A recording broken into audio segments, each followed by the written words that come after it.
Good afternoon and a very warm welcome to Coventry for day 2 of the 2023 IPA World Championships, where we're going to see the finest pool players in the world competing for the titles. And I'm delighted to be joined again by our resident expert Mark Pickworth. Mark, what a great way to start the event off yesterday. We had some fantastic action, and are we seeing a new star in Stephen Ellis? Well, the way that he played yesterday, I'm sure he's opened a few eyes. And I mean, we know how good of a player he is, and definitely players that back down in Wales, they know exactly how good he is. And wow, what a time to produce that performance, you know, on this main stage here at the World Championships here in Coventry. And he set out a statement, hasn't he? And that's what everybody's chasing now. Absolutely, and you know, they are classed as amateur players in the field, and the professional players who are all seeded all start to come into the action tomorrow when it really starts to crank up. And I know Stephen won another game yesterday, so no one's going to be wanting to face him in the last 64. Yeah, he was one of the few players that had to play 2 matches yesterday just to get through to the last 96. So yeah, I'm sure he was absolutely drained yesterday. I know this first match only took about an hour and 40 minutes,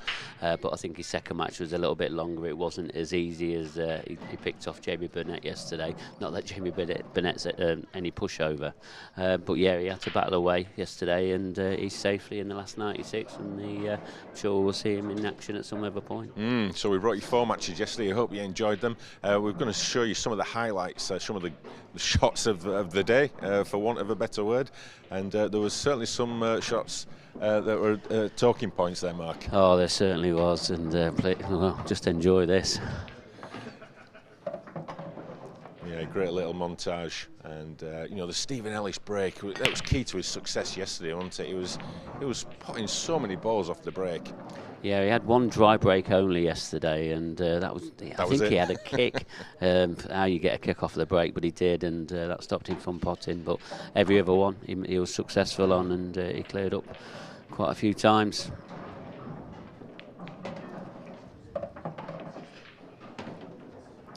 And one of the, I think it was the second match that we had on was Joel Pickersgill, and he made that fatal mistake of picking the white ball up after an error. Just tell the viewers about that one. Yeah, so the black ball rules, especially when there's a referee here, but even if you're playing just against a player, you have to ask permission to pick the white up. Yes, you have got 1 free shot, 1 visit, but you still have to ask permission, whether it's a player or a referee.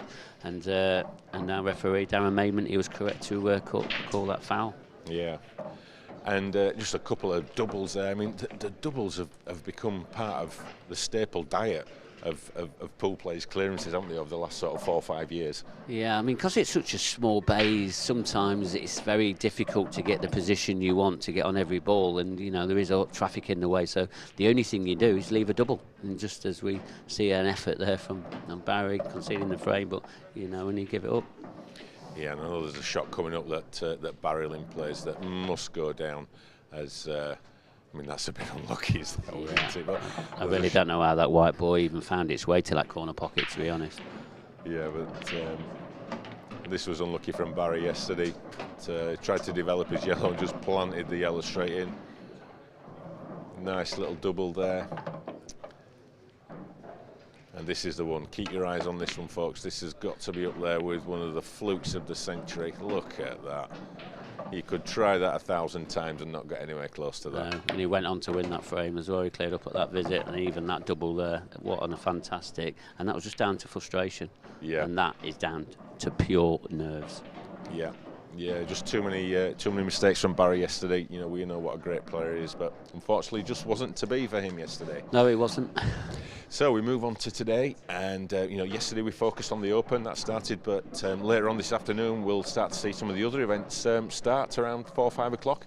Yes, we do. We've got the seniors starting. There's going to be 12 matches starting for the seniors. Our number 1 seed, Mark Farnsworth, he's been drawn in the prelims, if you want to call it that. He's going to have a really tough match against Rob Wilson. I'm sure he'll be looking forward to that. And then we've got some of the doubles as well. I don't know too many matches that are going off. There's like a hell of a lot of games going off in that doubles. But no doubt there's going to be some real serious contenders come at the end of Sunday. Yeah, and as we mentioned, that the professional players will start to make their entrance later on today. The lower seeds will be in the last 96, and then the main players that will all come into the last 64 stage. We'll see them in action tomorrow. But in advance of seeing those in action, let's just meet the pros another slightly different way.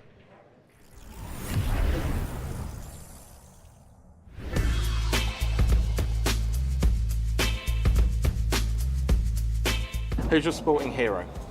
Ronaldo. Roger Federer. Probably back in the day when I was a kid, Jimmy White, Brian Robson, people like that. Probably Nadal. At the moment, Tyson Fury. What's your highest breaking snooker? Not over 100. No? Played snooker for years, probably 90 something. 1, 2, 3. I had a 147. Long time ago, but 147. 147 times 2 on the trot. What's your party trick? I can move my ears without touching them. I can juggle. That's superb. No, I'm going party tricks. Sorry. I don't go to parties. How many press-ups can you do? What are you laughing for? I can, 35, 40? Go on then. Press-ups? Yeah. Oh. Really? Probably about 25, if as you're asking. 70, 80? Easy. Go on then.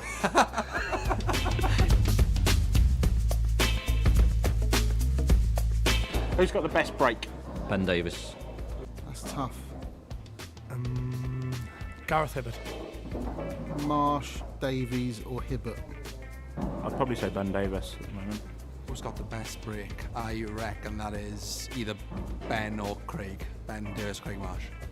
Who's got the worst? Probably Mark Farnsworth. Me, without a doubt. Me. Mark Farnsworth. Awful. Cues the ball like a dream, apart from it in the break. Farnsworth. Who's got the worst? Myself. Who's the most vain pro? Oh, loads of them too.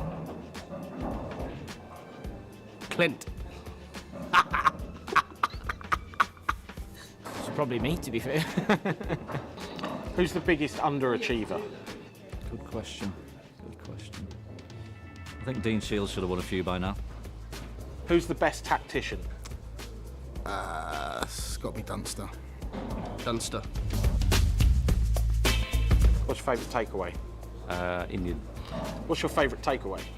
Everything. Who's the worst dressed pro? Drew Hughes. It's tough questions, aren't they? Worst habit? Not be able to answer questions on the spot.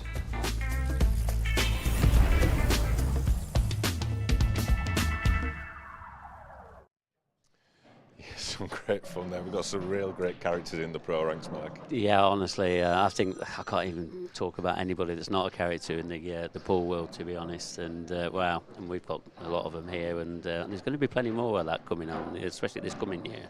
Yeah, there certainly is. And we've got something else that's quite fun as well coming up for you very shortly as well, just before the serious stuff starts on the table. And let's just briefly talk about the schedule today. I'm going to get my words out there. Schedule events today. So we've got the afternoon session that is going to obviously start in the next sort of 5-6 minutes, and we have got an absolutely mouth-watering match coming up, Mark. Yeah, we certainly have. So now, like you said, Kevin, we've got one of the seeded pros coming in. So there's only 32 seeds that can get to the last 64. That's how we, control the worlds. But there is 4 seeded pros that haven't made the last 32 because they're outside the 32. Jason Rimington's one of them, who's up here on this next table. We've got Chris Bowen, Matt Davis and Jamie Clark, and they're all coming into action either at this session or the next session. And then after that, there'll be a draw, and for the last 64 of the event, and that's the exciting times of when everybody is here now. There's no more draws, everybody's in, and they're all going to be battling it out for the trophy at the end come Saturday. Certainly will be. Well, before the serious action gets underway, we've got a theme running throughout the week, and it's something that we've titled Cueless. So take a look at this.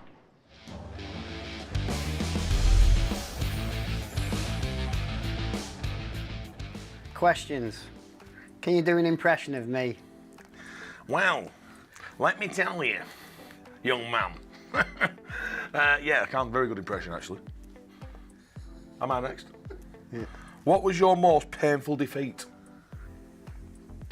A long time ago, because now it doesn't bother me when I lose. Really? 5 minutes, I beg to differ. I'm gone. Last night you were in pieces. For 5 minutes, though. Okay, fair enough. For 5 minutes. Only lasts 5 minutes now, then I'm over it. All right, okay. Right, if you had to be trapped on a desert island with one pro, who would it be? And it definitely wouldn't be Gav Robinson, would it? We could have a good chinwag. Yeah, you could. Who would it be then? Who would it be? Yeah, Gav Robinson. Really? We can have a competition then. See who talks the most. That'd be torture. It'd be great though, wouldn't it? What, you in All it? talk. All talk. You'd have sold yours. What was your greatest victory over me? I don't know, to be honest. Probably a long, long time ago. Probably. Go on, you can probably tell me better than I can tell you, actually. Go on. Yeah, I can remember my Did I beat greatest you in the victory final? over Did you. I ever beat you in the final of anything? You beat me in the final of the singles once. Yeah, that'll be it then. That. Yeah. I'll say that. I couldn't remember if I did. I did enjoy beating you in the semis at singles once when your dad came back. Beat you in an afternoon. And your dad come back and you already finished? Yeah. Because he wanted to watch it, did he? He wanted to watch it, yeah. And because I won that particular match, he was in pieces. Long time ago then. Long time ago. Is it my turn? Yeah. If Hollywood made a movie of your life, who would play you? Who would play me? Joe Pesci. I'm answering the questions. Well, I'm trying to help you. Joe Pesci. I think that'd suit right. You got the voice right, wouldn't he? Well, he does it better than you. Yeah, probably. Who's the better player, me or you? Well, you, because you're 3 times world champion at the moment, yeah. So I can't argue with that. You're definitely better than me. Current world champion. And official. Yeah, and official. Yeah. Yeah. Right. And it only happened last week. Yeah. Yeah.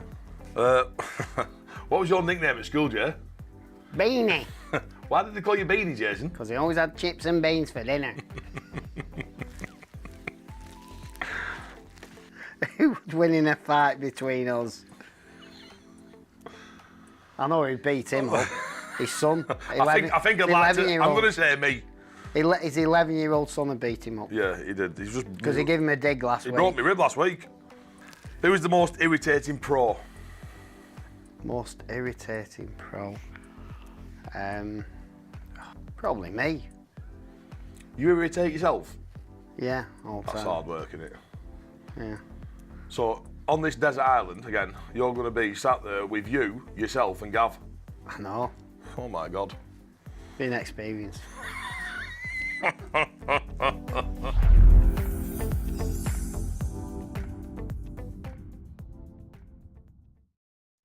Great fun there with Jason and Andy, and certainly two that you don't ever want to get locked in a room with. They could top the hind legs off a donkey. And we've got more Q-less coming for you during the week, so look forward to them. So it's almost time to get day 2 action underway. Mark has hot-footed it over to the commentary box, so the players are ready, the referee's ready. So it's over to you, Mark. Thanks, Kev. Hope you've enjoyed that little introduction from me and Kevin there, and definitely some of them videos. Some brilliant characters here at the IPA.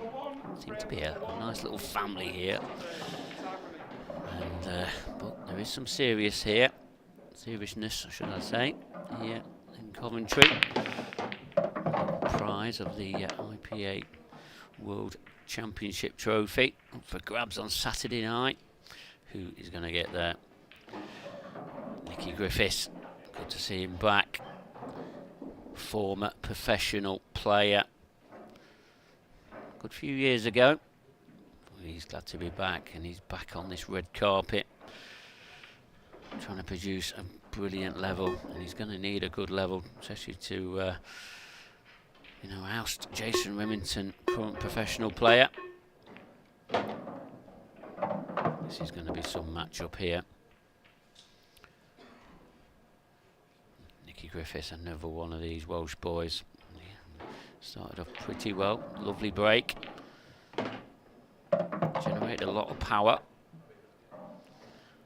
Looks like he's setting out his stall straight away.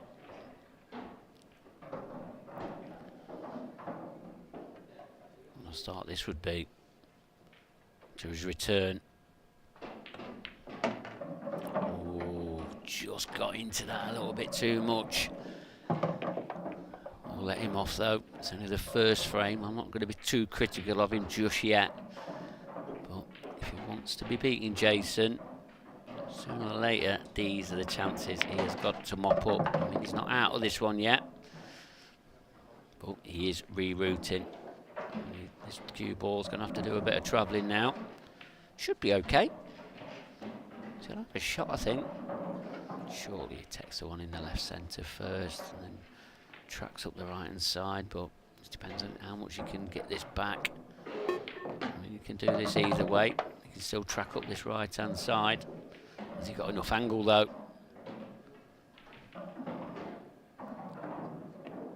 Oh, he's just overrun it a bit. That was the problem with that one. He was sort of, you know, there's a bit less area to aim in.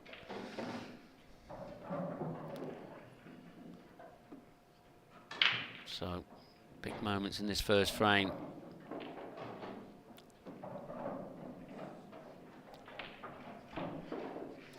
These white balls are definitely going to be doing some travelling. Going to try and cut it back. What a pot that is, and well controlled with the cue ball. What a start this is from Nicky Griffiths.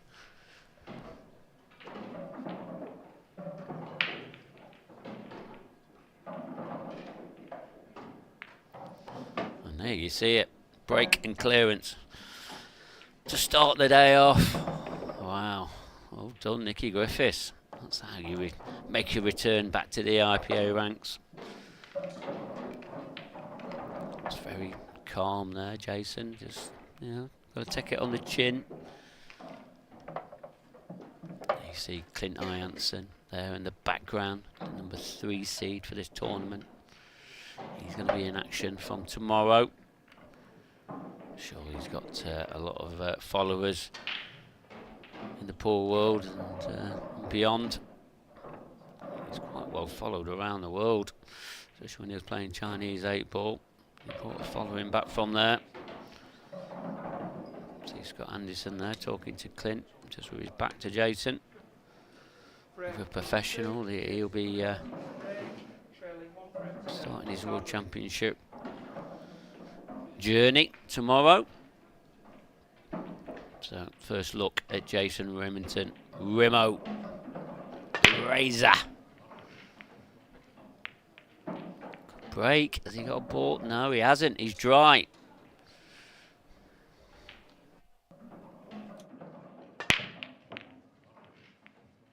Let's just have a look at this break again. I mean, he's struck him quite well.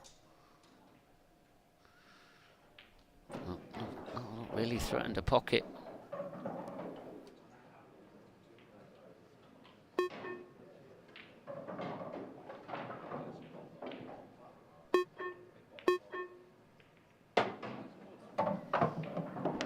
So, gifted Nicky Griffiths another chance. These yellows, they've all got pockets. Does seem to be making light work of everything at the moment. I mean, they have fell a little bit nicely.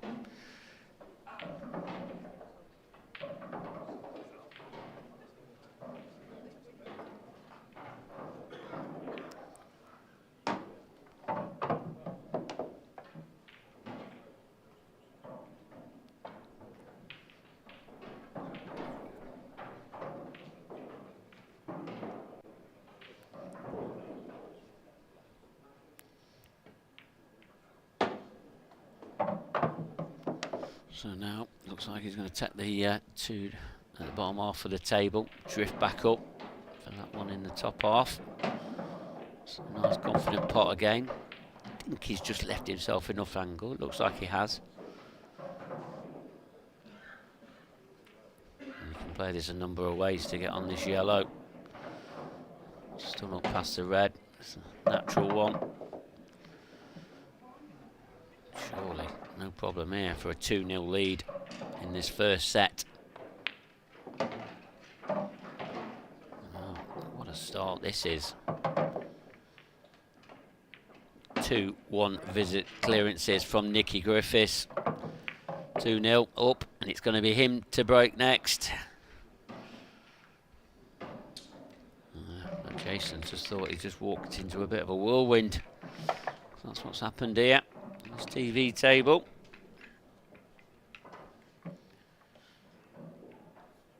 Very easy to commentate on when you're getting breaking clearance or reverse clearance. It really is.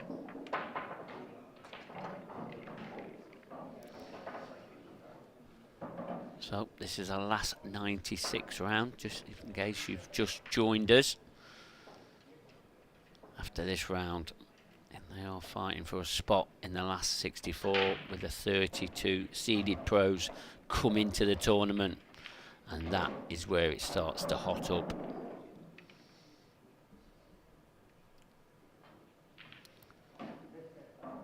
They are still playing the last round of the qualifiers. That kicked off at 10:30 this morning.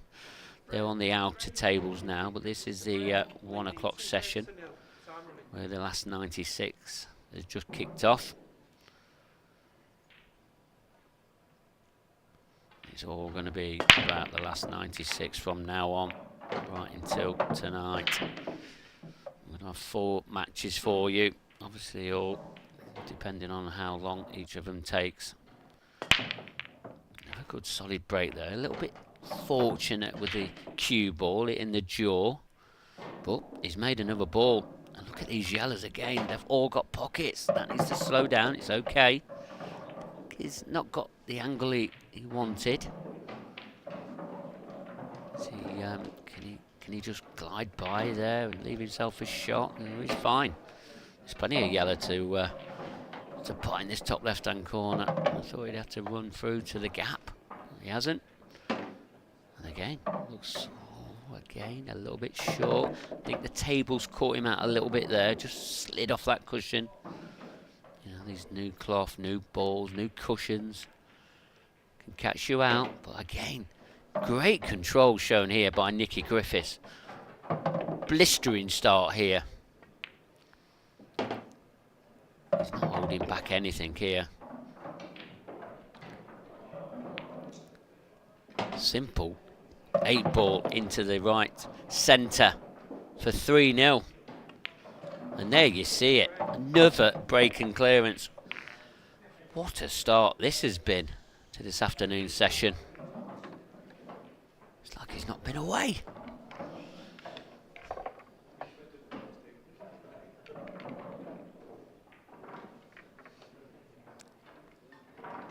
It's very relaxed there, Nicky.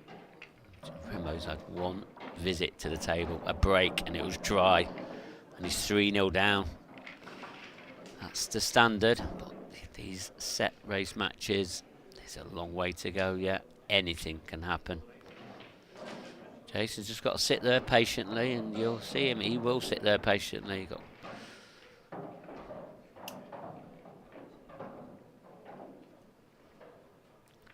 So Jason Rimington to break. Needs to get a ball.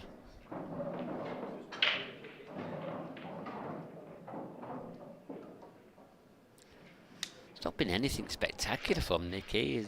He's just kept his clearances very simple. Potted every ball possible. Got out of position once, maybe twice. But apart from that, faultless. You know, that's if I was being critical about his positional play. Another good break. Has he got a ball? No. It's dry again for Jason Rimington. Nicky Griffiths not missed a ball yet. Cleared up the first visit every time he's come to the table. Is the same going to happen in this frame? Looking at the layout, just having 2 balls in the top half of the table above the baulk line. They're going to need a little bit of making. Left himself a nice angle now, though. Clever shot. I think he's going to have to go into him now. He has gone into him. Is he on anything? He's still got a go at a red here, the one in the bottom half of the table, near this bottom left-hand corner. But after he pots this, it's going to get a bit more difficult. Not sure what else he's got after that. He hasn't got any other option but to go for this one in the bottom left-hand corner. Trying to come off the cushion, clever. Just to try and maintain, well, try and get an angle. So this is Jason's first proper visit to the table in this opening set. I mean, it's not a great opportunity, to be honest, for Jason.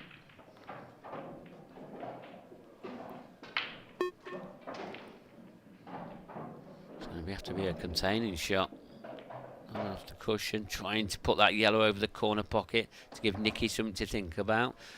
Looks like it's done a job.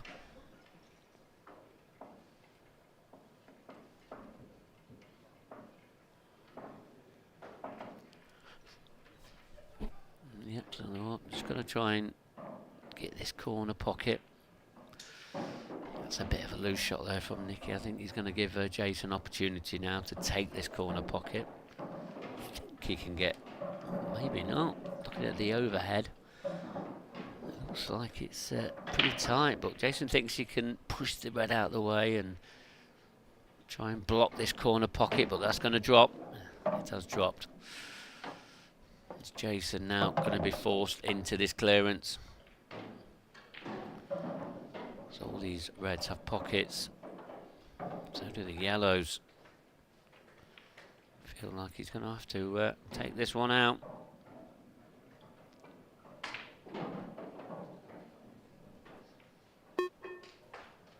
Extension called.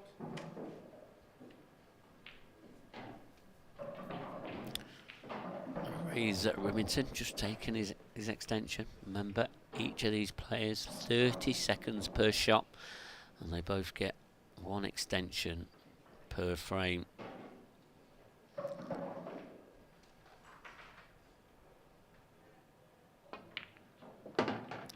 Didn't want that cannon into the red. I think he's tied the yellow up now.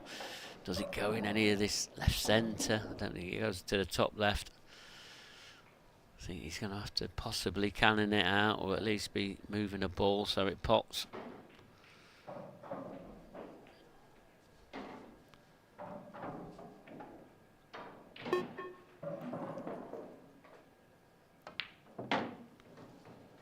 Things not going right for Jason at the moment. Well, they're not falling easy for him anyway.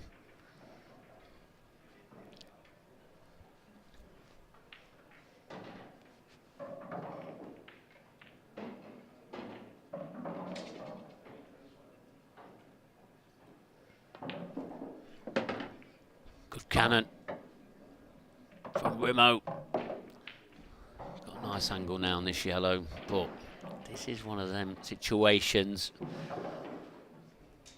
where he's putting all his eggs in one basket. You just feel he pots this, leaves himself on this other yellow just below the baulk line, leaves himself the correct angle, and he'll have to head down and hopefully make this yellow next to this black potable.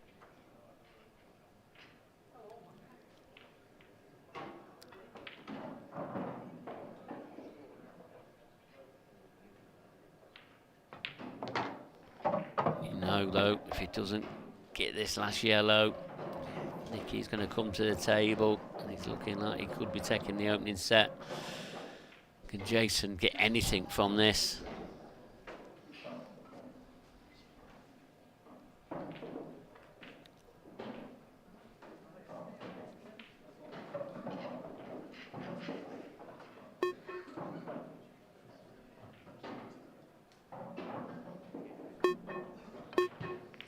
Oh, that was a good effort, trying to clip it into the left centre.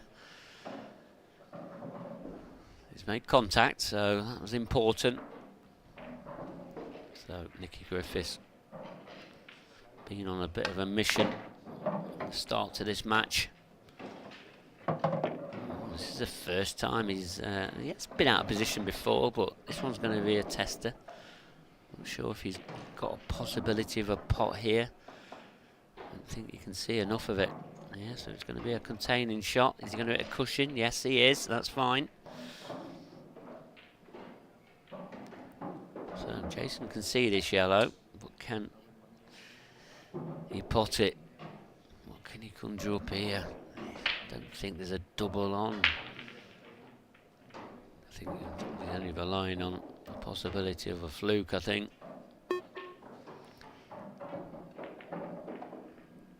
It's going to be hard to hide the cue ball anywhere. Trying.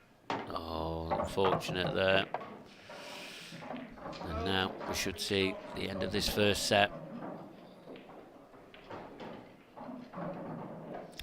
Things definitely didn't go for Jason there.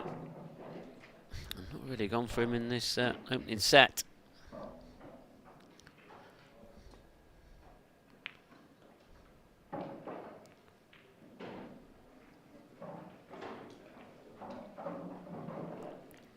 Good use there of his 1-3 shot, just opening that red and that black up. Just make sure they've both got a bit of room to be potted.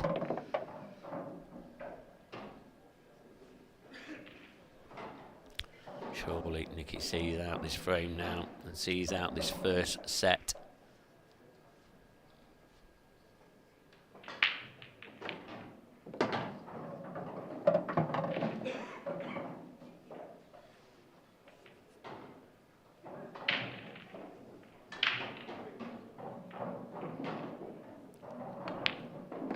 Great pot again from Nicky Griffiths. Definitely a man on the mission this morning. Well, this afternoon, should I say. Feels like the morning. And this black into the bottom right-hand corner to win this first set by 4 frames to 0. There it is. The first set there to Nicky Griffiths. How is Jason going to reply to this? Faultless there from Nicky.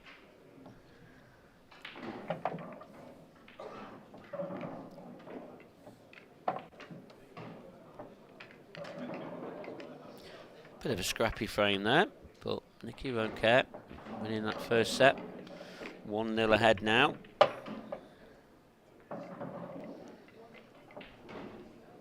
Jason, though, he looks like he's still very, very relaxed.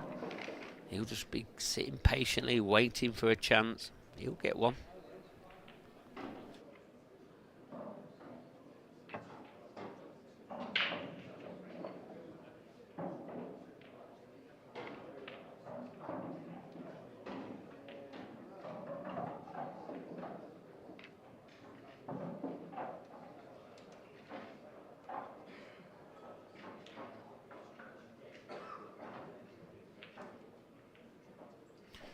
Our referee, Rick Lloyd, just making sure that balls are all set up correctly.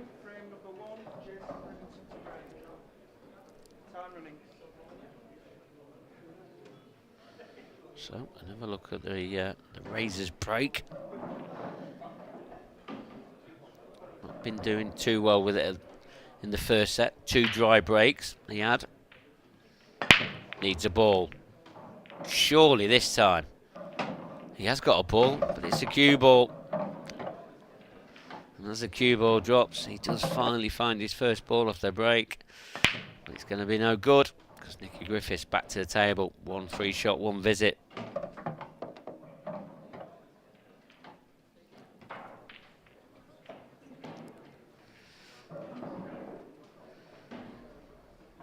Yeah, in off there, off your break. Put a little bit more on that, so that cue ball was travelling a bit. I mean, what you'll see with Jason's break, he does have control of the cue ball, where he draws it back to the back cushion. But with it moving with a lot of pace, it can get kicked anywhere, and that's what exactly happened. You've got to look at this first frame here. These threads are just all open for him once again.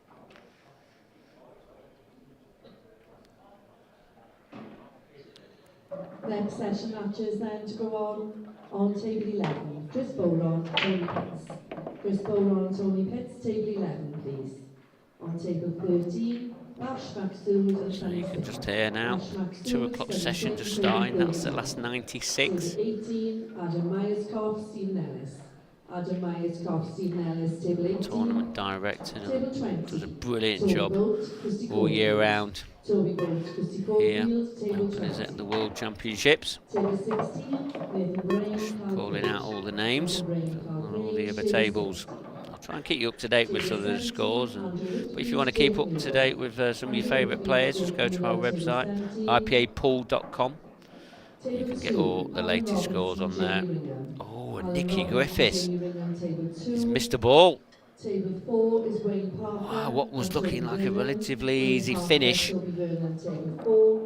He's missed it. Well, one I didn't expect him to miss in the top corner. Jason. First chance at getting your first frame on the board. What a chance this is.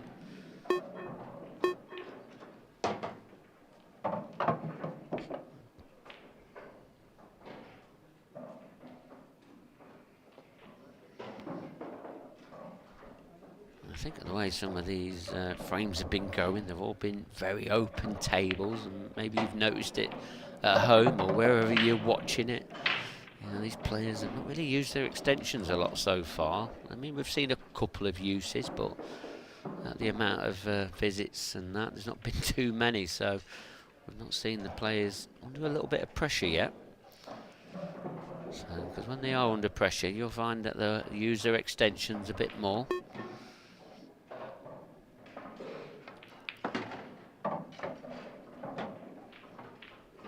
Jason just going about his work nicely, perfectly on this one into the either bottom right, bottom left corner. He's got a choice.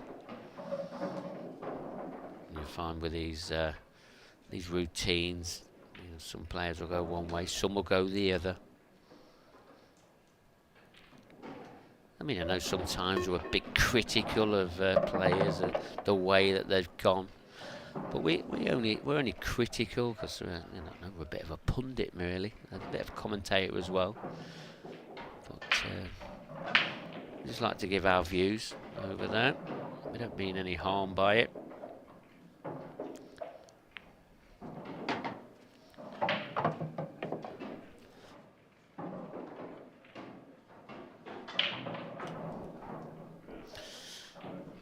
Well, hopefully all of you watching here on Channel 4 Sport YouTube, all enjoying the free coverage, enjoying the full HD picture that we're bringing to you. And we've got quite a few days left of action yet. This is just day 2. We're here right up till Sunday night. This black for the first frame, nicely put into the right centre. What was looking like it was going to be 5 on the spin for Nicky Griffiths. Jason Rimington has stopped the rot. After losing that first set 4-0. Didn't know what really hit him, to be honest. Nicky Griffiths was in scintillating form. But showed his human a little bit, just missing that pot into the top right hand corner, gifting the chance to Jason. It's a bit early to say if that's going to be a turning point in this match, but yeah, you never know.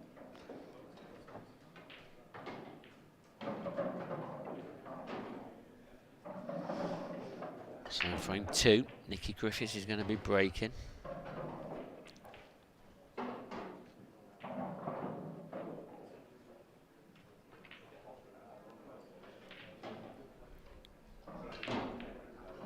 Alan Yates, top table, please. Alan Yates, top table.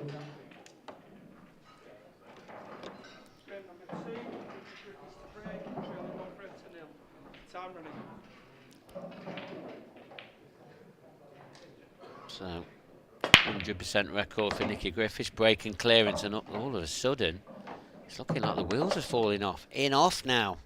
It's 2 in off in a row in this set. Jason went in off the first frame, and Nicky should have cleared up really, but didn't. Give Jason the opportunity to come back to the table. So this was straight in the corner, a bit unforgivable when you go that close to the corner pocket. It's more than likely, because there is going to be balls coming up the table to kick it in off. And that's what happened.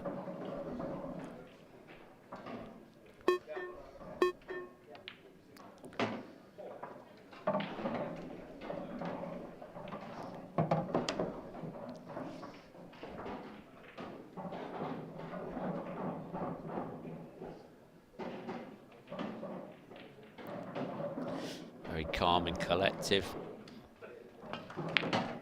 Jason Rimington just goes about his work in that sort of way.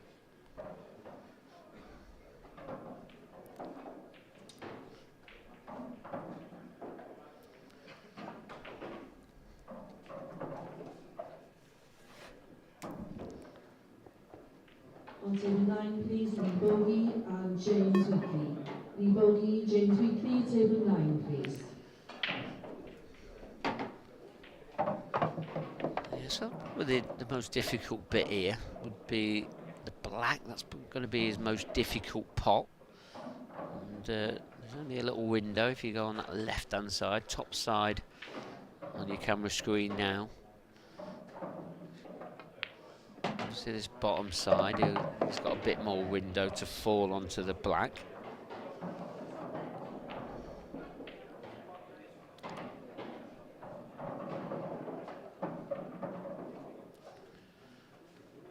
This is where it's going to come a little bit more tricky. He's not got the right angle on either of these two, so he's going to have to do a bit of work with his cue ball. Going to need a good positional shot now. Key shot. It's got a nice-ish kiss. Not perfect. It's okay. Going to leave him a pot into the blind pocket on the top right, bottom right on your screen now. The cue ball.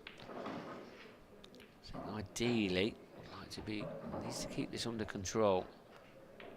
And just stun it off the side cushion. Done it. Lovely. Great control there from the razor.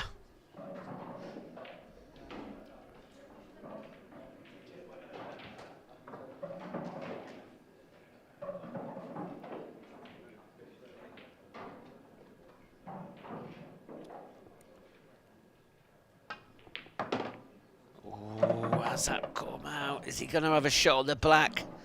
Can he see enough of the angle to pot it? Oh, he's down straight away, so maybe he can. Bit fortunate. Oh, is it the yellow? It's a foul. He couldn't see enough of it. Big error there from Jason Rimington. Yeah, it just doesn't seem to have settled him. Maybe that first set did rock him a little bit.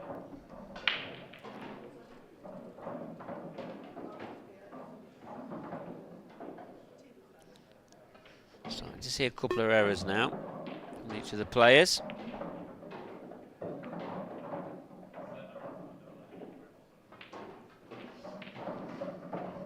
So Nicky Griffiths, they get back to putting a frame on the board. His first frame in this second set. Remember, Nicky leading 1-0. Best of 5 sets, best of 7 in each of the sets. Wasting any time here. Toby Vernon, top table, please. Toby Vernon, top table. Waiting for Wayne Parker. Waiting for Wayne Parker. I think he's got to have a bit of a stretch over here. It's quite a big lad. It should be okay. I know I wouldn't be stretching that far. Seemed to have put his hand up there, but I don't know if he thought that it weren't going to reach. I mean, looks pretty perfect to me. Just drop this in. Should be okay. Should be able to pinch a bit of an angle. Just drop it in. Yep, that's fine. Killed the cue ball with that run inside.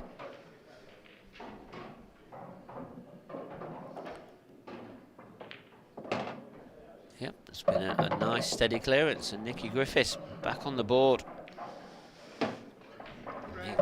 Either of these frames could have gone either way, but it's level at 1 frame apiece in this second set.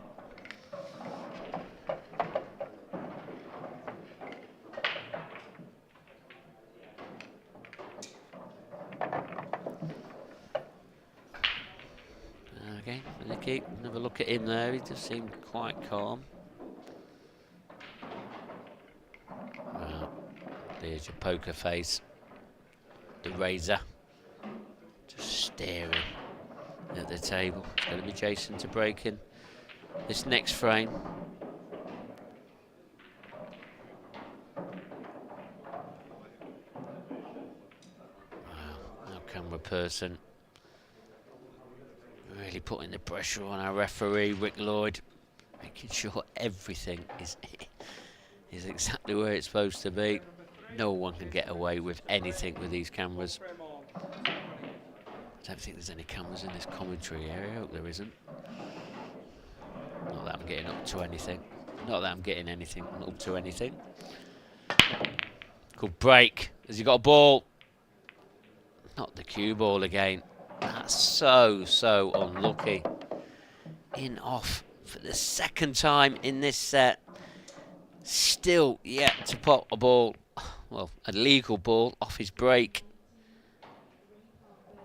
3 in-offs, 3 breaks, 3 in-offs in this set so far. 2 for Jason, 1 for Nicky. Now, can Nicky take advantage? He didn't take advantage of the in-off in the first frame of this set. Can he do it this time? Just developing the yellows. I'm not sure yellow's at the 1. I think he's just tried to drop on a red. He's been a bit fortunate that yellow has come away enough to make sure that red still pots in this bottom left-hand corner. So them 2 yellows that he's queuing over now, they're horrible. So it looks like he's possibly leaving the one in the bottom left-hand corner till the end to make the position on the 8 ball quite natural.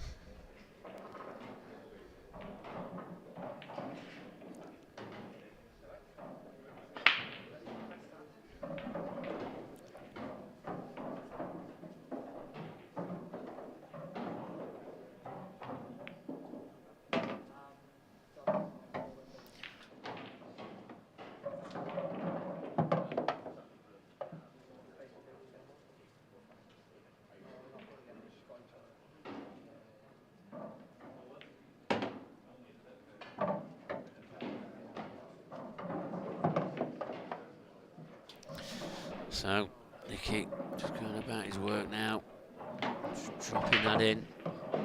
Looks like he's on this one in the bottom left-hand corner now. A little bit short, the one to the right centre. Is he going to be forced into, or rerouting as we call it, re-navigating, whichever one it is that you all call it at home. Yeah, stunned it in, but he's got into that a little bit more than he wanted. So this pot, going to put it into a blind pocket, bottom right hand corner. Cue ball's going to be possibly canning into yellows. Is Jason going to be getting a chance to come back to the table? Tried to play the cannon, but missed the red. Not an easy pot, but I expected him to get it. Just rushed it a little bit. Again, you know, we've talked about not using their extensions, etc. And again, he didn't use his extension. You know, felt he was comfortable, but he just looked a bit edgy. Jason, he's going to tie him up in knots now. Well, he should do anyway. Shouldn't be leaving him any shot or any easy one cushion escape. I mean, he'll have a one cushion escape, but he'll have to play it with side. So, total snooker.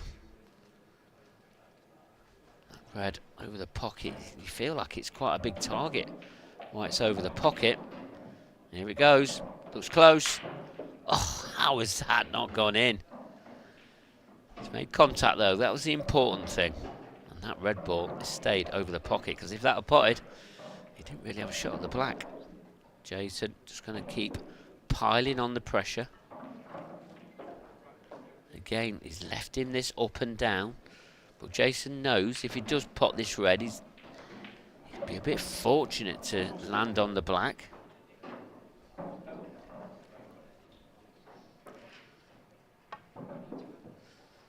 Surely he hits this. He has hit it. Where's the cue ball? Oh, you've got to say that's a little bit unlucky, but when the cue ball's travelling, a bit of pace. There's always a chance of it going in one of the 6 pockets. And that's what's happened. Jason has got a chance again in this 3rd frame.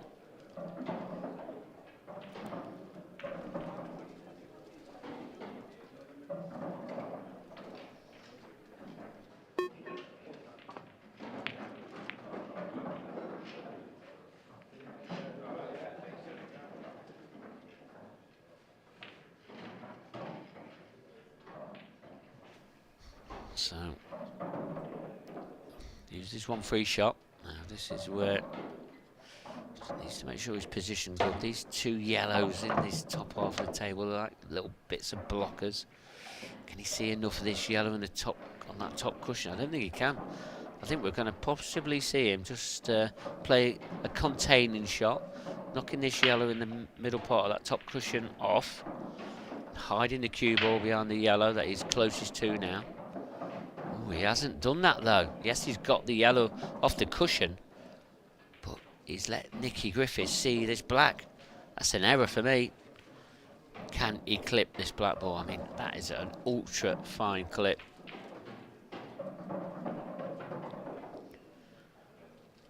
It's definitely a little bit nervy out there. You know, it's just the 2nd set.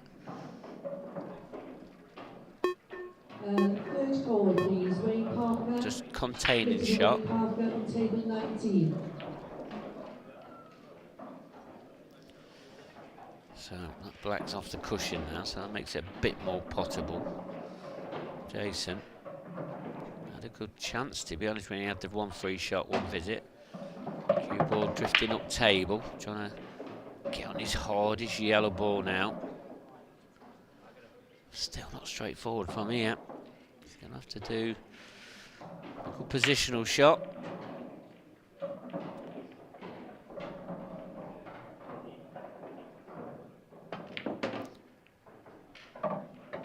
Again, not in prime position.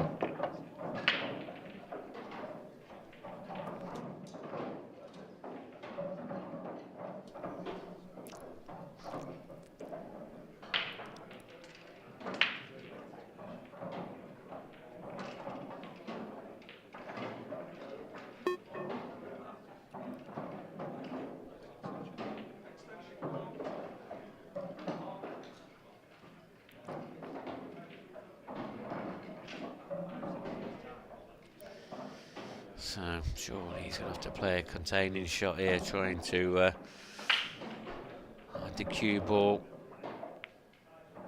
He's done a better job this time than he did last. Great shot. Great shot indeed.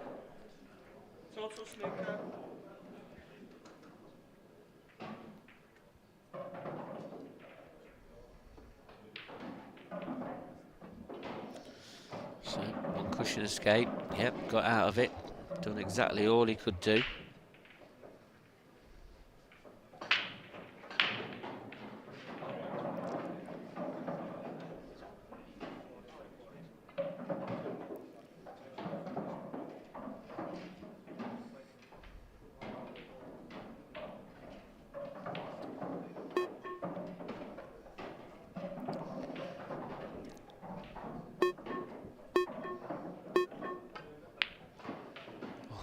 Good effort, but has he's left Nicky a chance now.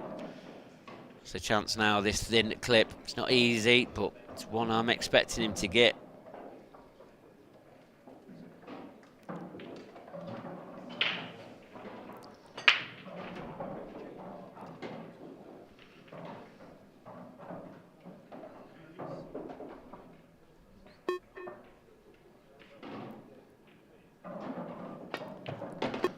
Good pop. Where's the cue ball? He's safe. As I said, that's what I expected him to get. And another little scrappy frame. Nicky should have cleared when Jason went in off his break. He should have cleared up then. Didn't. Got on it. Yeah, they've had a couple of chances each in this one. But it's Nicky that's taking it. 2-1 ahead now in set 2. It's going to be Nicky Griffiths to break next.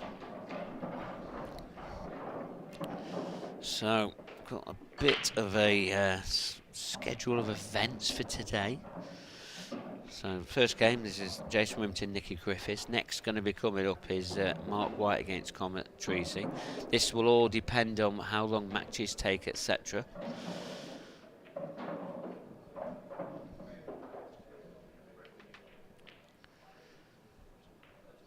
This one first. Then we'll be back live tonight, 6 o'clock.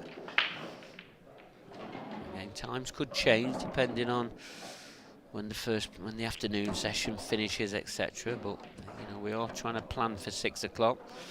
We are planning to be here to at least 10 o'clock. I mean, last night was here till I think it was just gone 11, nearly half 11. I think it was. And half 11 it was. I've just been told in my ear.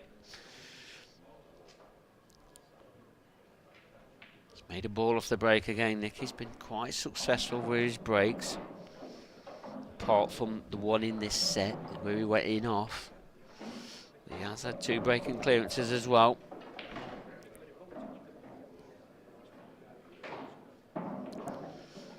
So, chance to extend his lead in this second set. Trying to knock the black out. Clever shot. Still got that tough yellow down the cushion. This right hand cushion. He's going to have to get on that at some point. I mean, it does double.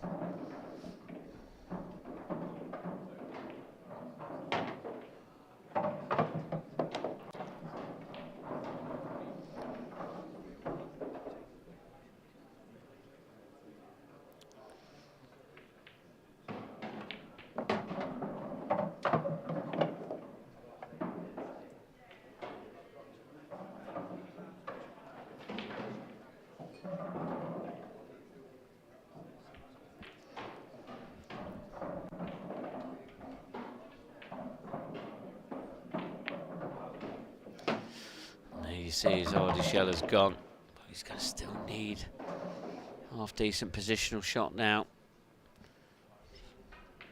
Feel like he's a bit straight on this one in the bottom left hand corner. He might have to go upstairs. Just make sure the pot, leave himself a bit more of a difficult pot on the bottom left and drift back up table.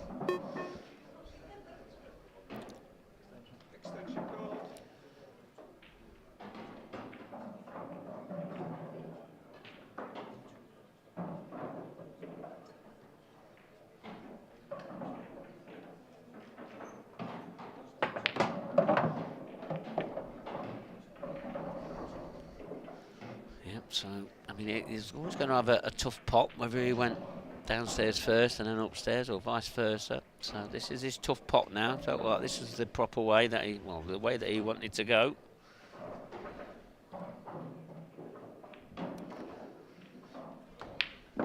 Good pot. Is he on the black? Oh, it's a fortunate kiss. It's a bit of a double kiss, really. And simple black. Now, another break and clearance for Nicky Griffiths. 3 in the match so far out of 4 breaks. Not a bad old standard that from Nicky. 3-1, Jason. Now in this match, he's losing this. He's losing 7-1 at the moment. But all it is you know, if he does end up losing this set, it'll only be 2-0. So there is a possibility of 5 sets to be played. So, Jason to break in this 5th frame in this second set.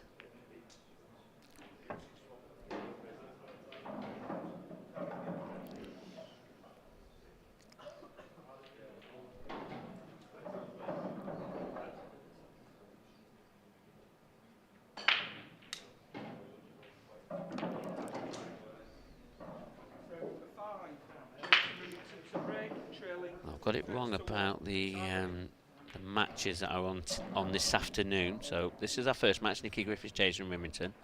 The second match that's going to come to us, providing on how long this one lasts, will be Toby Bolt against Christy Caulfield. And then tonight's matches is going to be Mark White against Connor Treacy. That's going to be at 6 o'clock, or just after, probably about 6:15. And that's going to be followed by David Casey, who's a newly professional, against Jordan Parkinson. It's going to be a great match, definitely. Remember, these are last 96 matches. The winners will get into the last 64, where the top 32 seeded professional players come into the event.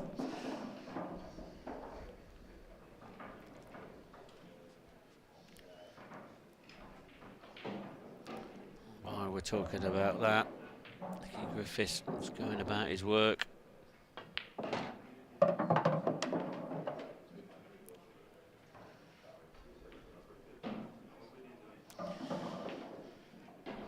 Jason Rimington's brakes just really not working.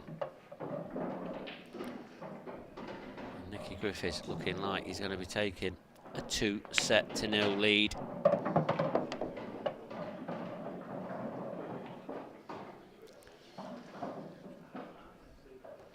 Remember, we will find out who is going to be the world champion in the men's and the ladies event come Saturday evening. So make sure, well, try and keep joining us every day. We will be here every day, 1 till 5 and 6 till 10.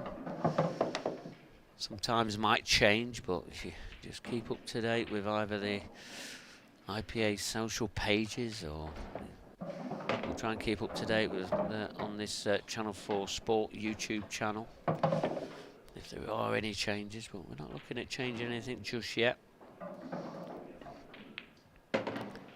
And that black ball, nothing's changed at all on this table. Another set to Nicky Griffiths, winning that one by 4 frames to 1. 2-0 ahead now for Nicky. And he's going to be breaking off in set 3.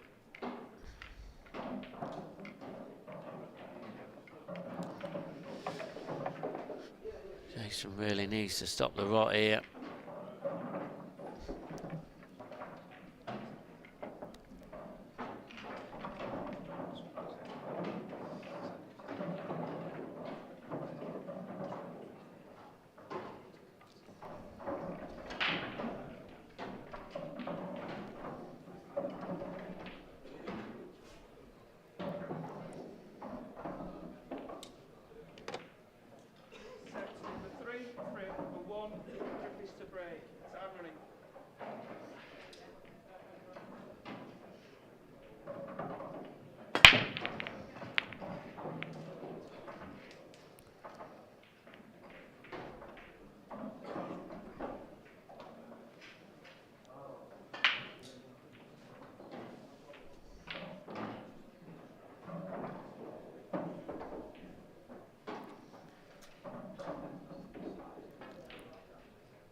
Cue ball's okay. I thought he was going to go in off then. Just got that red out enough. I mean, he'd love to have it been another 3-4 more inches just to make it a bit more easily to be potted in that left centre.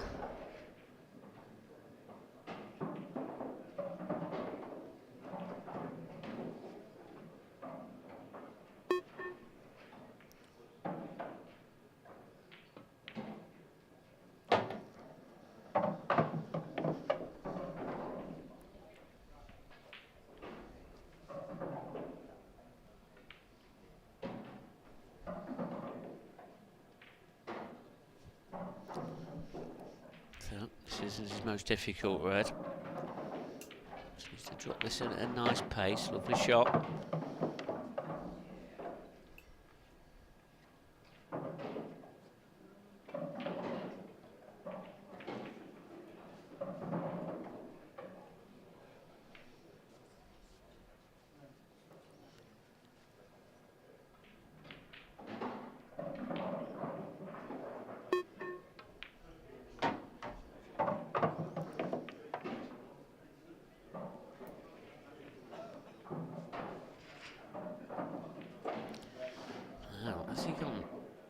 Too far. He's not in ideal position. Just got into that a little bit. John Roberts, Adam Griffiths. John Roberts, Adam Griffiths, table 10, please.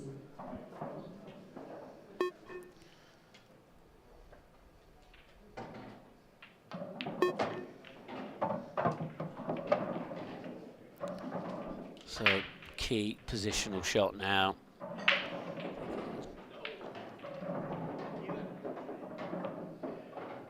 He's going to try and come behind the yellows, and I don't think he can come.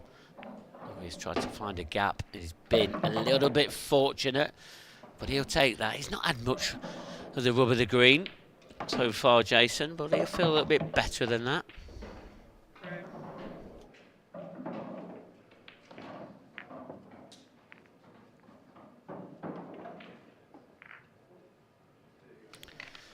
So, great start here for Jason.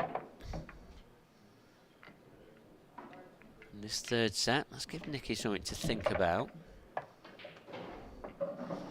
Will be Nicky Griffiths to break next.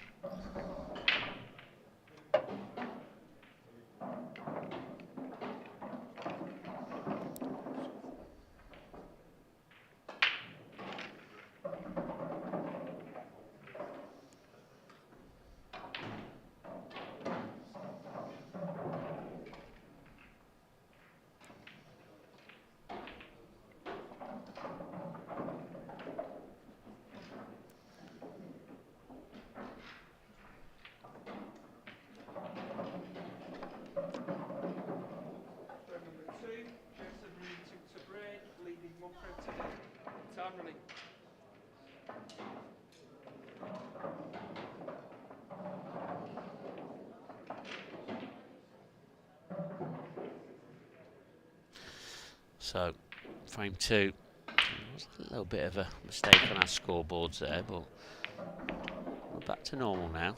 Jason did win the frame, got the opportunity back, but dry break again from Jason. Really not great. His break is killing him.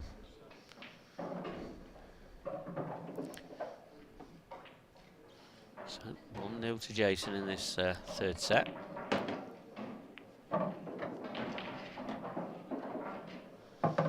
Nice developing shot there from Nicky.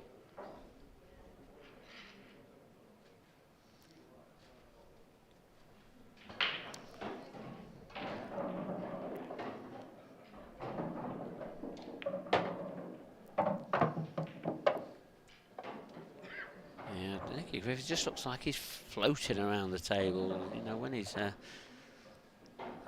in the balls, he's really magnificent. Just making the game look a bit easier. Jason, you just feel that everything's a bit of a struggle for him. Nothing's falling nicely for him. Where Nicky, he's getting the nice touches. Yeah, he's playing a lot of them, so he's got to take some credit for that.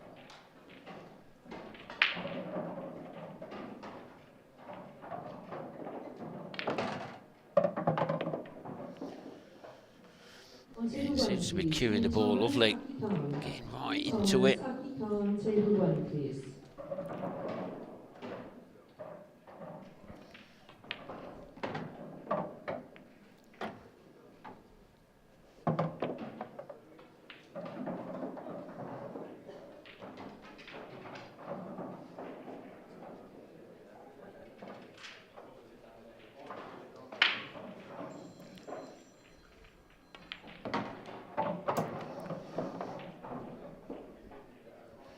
So, another key positional shot now. I feel like it looks quite natural. Has he got a bit more angle than he needed?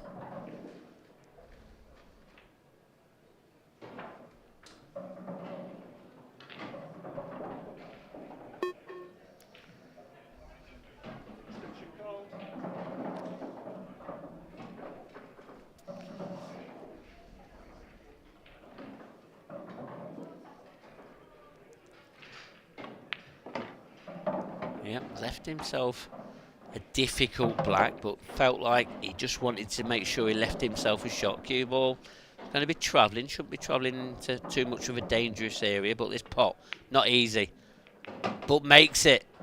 Great pot there from Nicky Griffiths. I bet Jason was thinking there's a chance of him coming back to the table. Oh yeah, great clearance. So, little updates about the last qualifying rounds. I mean, there's a massive match going off at the moment on table number 8. It's kicked off at 10:30 this morning.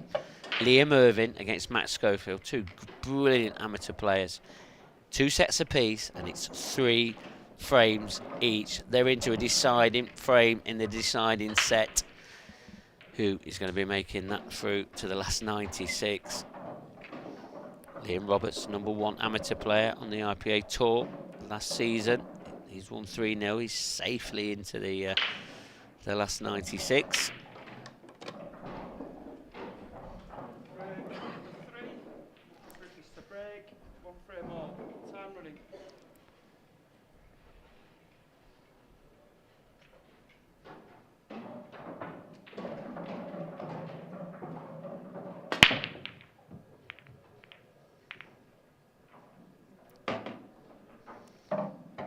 Oh, just drops at the last roll.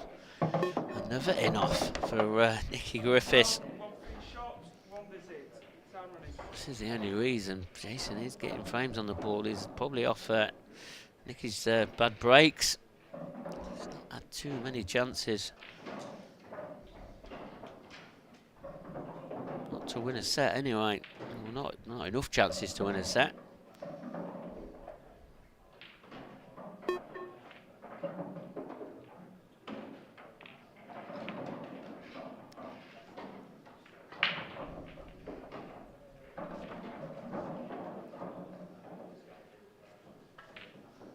So still 3 matches going off in the qualifiers. That started at 10:30 this morning. John Sanders against Elliot Glover, another great matchup. That's 2 sets each, 1-0 to John Sanders in that final set. Sean Gawley against Dan Fairway. Dan Fairway, one of our commentators. He's 2 sets to 1 up against Sean, but he's 3-2 down in the 4th set. And there's just then 3 matches, that whatever match that Liam Earl and Matt Schofield into deciding frame of the deciding set. Remember, if you want to keep up to date with any of your favourite players or all the latest scores, they're all on qscore.com, or there is links on our website page, ipapool.com. Everything's available for you. I will try and keep you up to date here on our stream table with some of the latest scores. I'll have a look at the how the last 96 matches are progressing. I mean, they're still in the early stages, kicking off at 2 o'clock. I will keep you up to date as much as I can.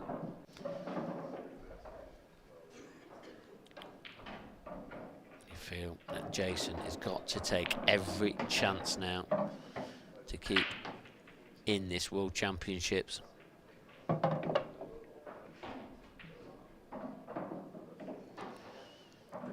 These are the chances. He's just got to eat up for breakfast, dinner and tea.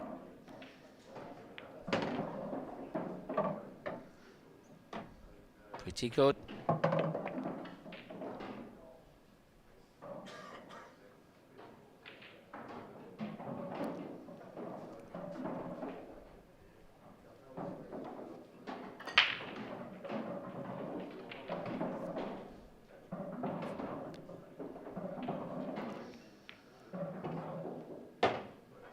Left himself a nice little gap just so he can get his cue, so it's not hampered cueing. Been a nice little steady clearance, this one, if he does end up getting them.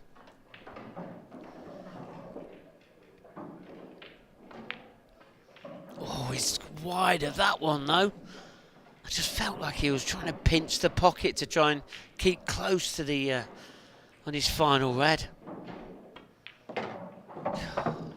Another huge error there from Jason Rimington. You really can't afford to do this at this level. And Nicky Griffiths is going to make light work of these.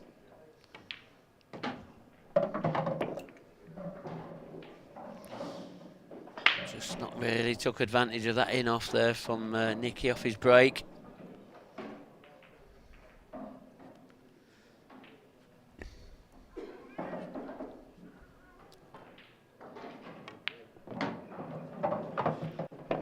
He's got a bit more angle than he wanted here. Oh dear. Is Jason going to get another chance? I feel like he can make the pot. It's just how does he hold for the black, or even calculate how he gets back for the black.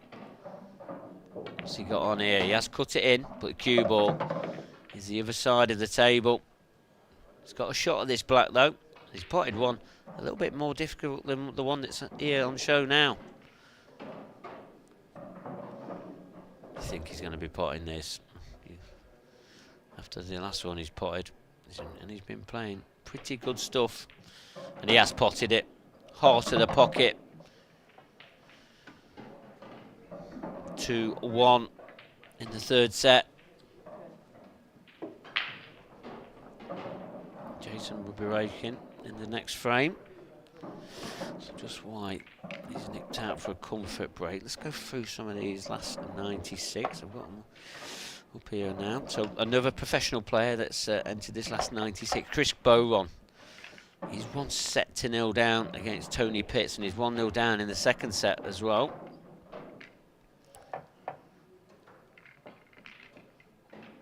Two other pros not in action yet. They're in action at 6:30 tonight, so that's the last section.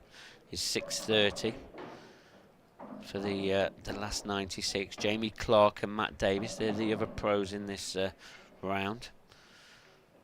So let me pick out. So John Roberts is playing against his mate Adam Griffiths. Remember we watched Adam on this table yesterday against Joe Pickersgill. That's currently locked at 1 frame apiece in the first set. That kicked off at 2 o'clock. Bash Masood against Sunny Singh. That's a nice little matchup. 1-0 to Bash Masood in sets.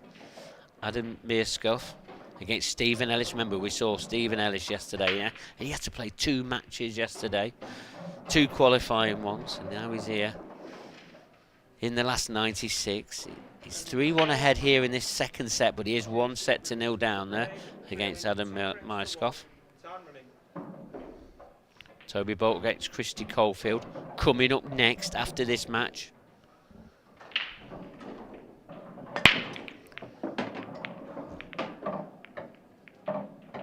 Rimo with his best break of the match. Is he going to stay in this match? Like I said, I feel like he's got to take every chance. Can't afford to be giving Nicky Griffiths, and he can't afford to making any more errors. Andrew Whitfield, new professional, playing Jake Dillon Newlove, former professional player. That's locked at, it's in the first set, locked at 3 frames all. Deciding frames to see who wins that first set. Another 2 great players, Alan Robinson against Jamie Ringham. That's in the first set, 2 frames apiece at the moment.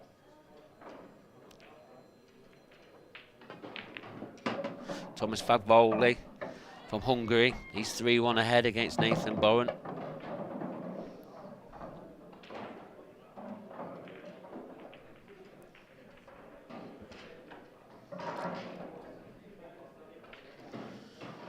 Tough pot for Jason Rimington. Oh, he's just never really fancied him for that. As he fluked it, he has fluked it. And he was just walking back to his chair. And he heard it drop. But is he on anything? Does that pass to the top left? I think it does. But where is this cue ball going to be heading? So, big shot. Oh, it's nowhere near. As he flicked off the red. It has flicked off the red, but it hasn't potted. Nicky Griffiths wants back to the table. And Jason, you're going to say, really struggling out there. You've got a feel for him. Nicky has taken a lot of, most of the opportunities he's had.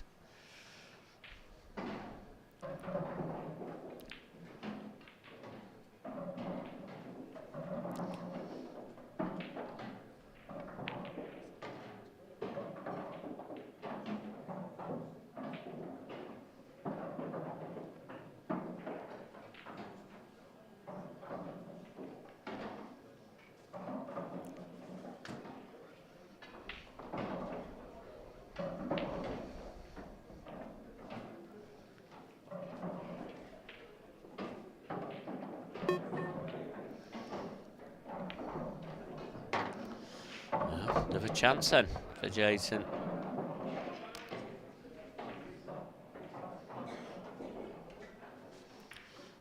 An easy chance there for Nicky, just to capitalise on that error from Jason. But how many more chances? Where's the cue ball? Where's the cue ball? Not a nice flick at all. Total snooker. And that's that body language where he's got straight down. Just shows he's a bit frustrated with. Oh, nearly fluked that one as well. Frustrating times for the Razor, Jason Rimington. I feel like now, Nicky, he's going to take this chance and he's going to be one frame away from getting himself into the last 64. Remember, that will start tomorrow.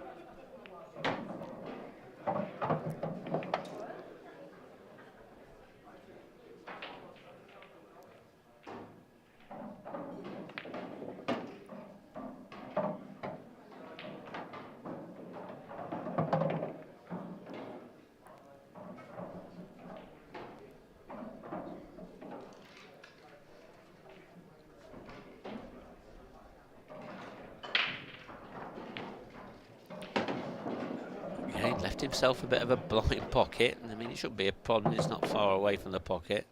Should have to play this with a bit of pace. Probably come off 2, 3, 4 cushions to get on the black. Just playing off the 2, that's fine. As long as he's got his pace right. And he has got it absolutely spot on. Brilliant shot.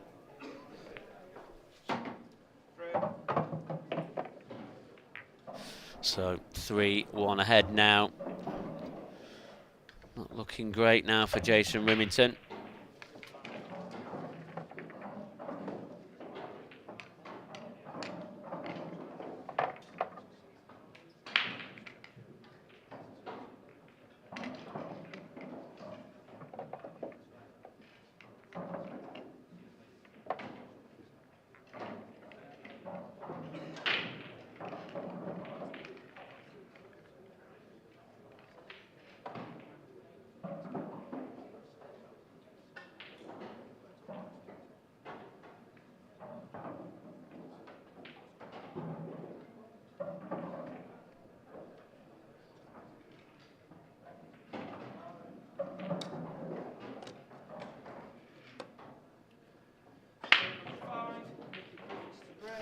So,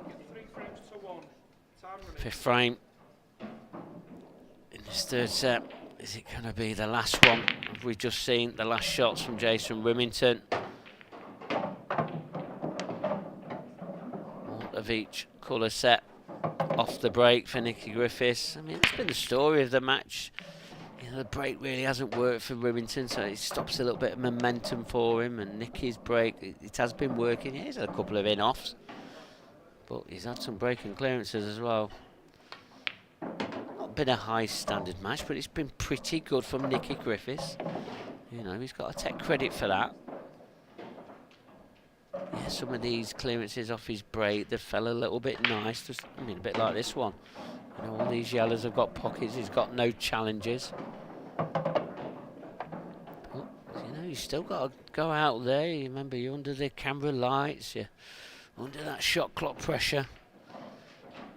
And sometimes it's not that easy. But Nicky, credit to him. He wants to see out the match at this opportunity.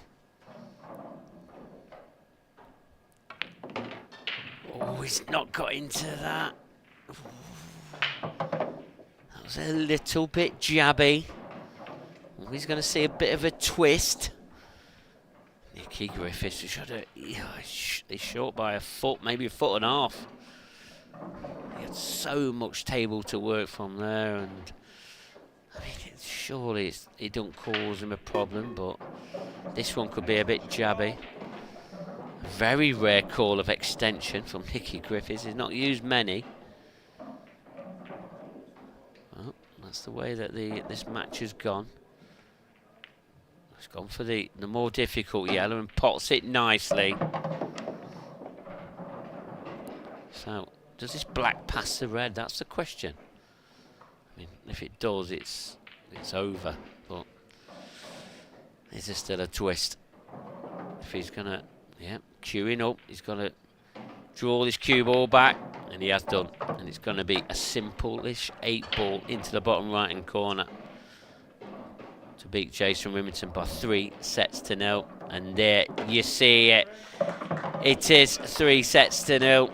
Not so the best of the razor, Jason Rimington. He'll be a little bit disappointed, but he's got to take your hat off to Nicky Griffiths. Played some brilliant stuff there, and yeah, he's into the last 64. Remember, that's going to be drawn tonight. There won't be any live draws, but we'll keep you up to date on socials, etc. And but he'll be pleased to beat the professional player, Jason Rimington. You remember Nicky Griffiths, he's no pushover, former professional player.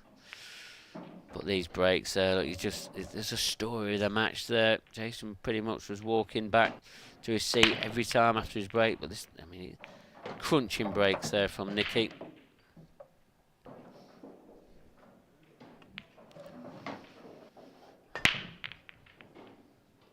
Another break there from Jason. Guess what? Dry.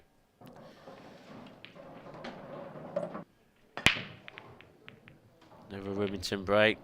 That is the story. He had a couple of them. That was one of his successful ones. He put that red in the corner. Put in off. It's no good.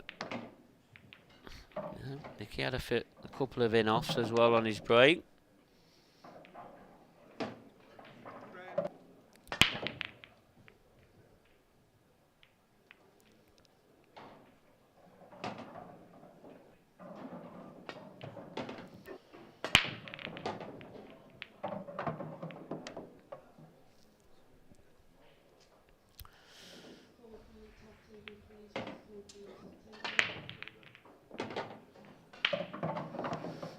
Yeah, so that was a look at the montage of the shots of that.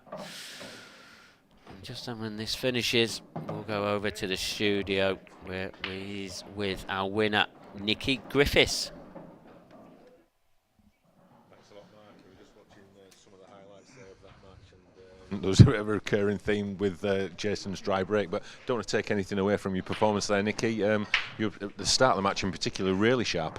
Yeah, I started quite well. I think my break, I think I dished all my breaks, so I put a lot of pressure on him then. But to be honest, his break through that match kind of. How did you find the conditions out there? With the, it's probably you've been away for a few years, and but now you're back. And what was it like to play in that arena in front of this Channel 4 audience? It's unbelievable. It's just you can't explain it. Sometimes it's just and the pace of everything and the shot clock. You take everything into account, so it's quite challenging, but it's also exciting as well.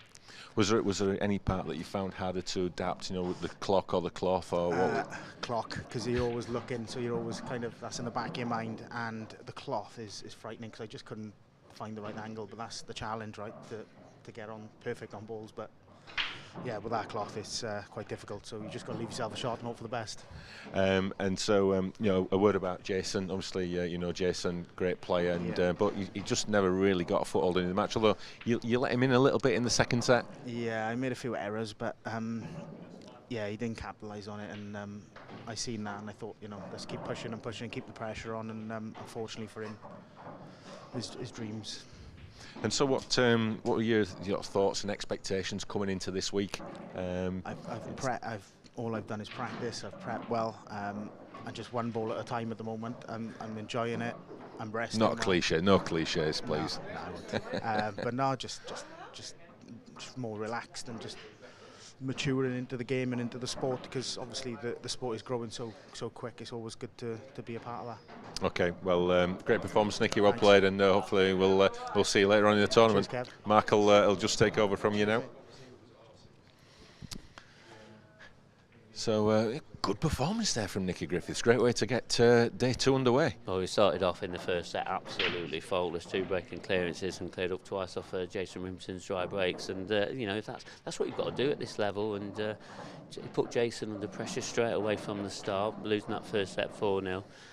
Jason had a couple of chances in the second set. You saw Nicky just miss 1 or 2 balls, but Jason didn't capitalise, and you know, Nicky did see out the match and in some great form. And you know, when he had the clearances, yeah, some of the clearances fell nice and easy, where it was always quite challenging for Jason. But a credit to Nicky. Great performance. Yeah, and the first seed, Jason Rimington, to fall is certainly not going to be the last. Yeah, no, not at all. I mean, I was looking at some of the latest results just before I came into the studio. You know, Chris Bowen, he's a set down against Tony Pitts. You know, the other 2 professionals, and they're all going to feel it. You know, there's some pressure in the last 96, and you know, we're just seeing Nicky Griffiths. Yeah, he's a former professional player. We know a lot about him here in the IPA ranks, and we know what a capable player is, and it's no surprise to us. But you know, some of the people that's only just joined us in the recent years, you know, it's a bit of a surprise to see Jason moving out of the tournament already. Yeah, and of course the pros are playing against players who have already had at least 1 or 2 matches, and you know, they're going to be a lot more used to the conditions, a lot more in stroke than probably some of the pros. Yeah, well, you say conditions, Kev, but you know, we said about the Lions' Den, you know, being in the underneath the Channel 4 cameras and against the shot clock, against the referee, you know, match, etc. And but again, they just don't seem to be phasing any of these players. You know, we've seen some brilliant performances. Yes, we've seen some shockers, if you want to call them that. But you know, that's what makes the game so enjoyable. Yeah, and one of the things about the IPA events, they are open to any player. So you know, if you're enjoying what you're seeing here in Coventry, the World Championships, you know, you can enter next year. There's no set criteria.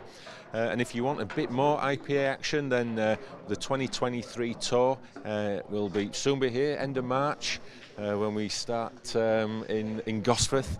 Then we're back here in Coventry, back to Gosforth, back to Coventry, and then finish off with the grand finals in the Isle of Man. Sound like a bit of elastic there, up and down, but you know, that's what we do. We'd like to share it. You know, it's not quite the southern part of the UK, but Coventry's not too far away from the southern part of it. So yeah, it just proves that we can get up and down the country. Yeah, all those. You're not far from an IPA tour wherever you are, unless you're sort of Land's End or John O'Groats. So we can't do anything about that one.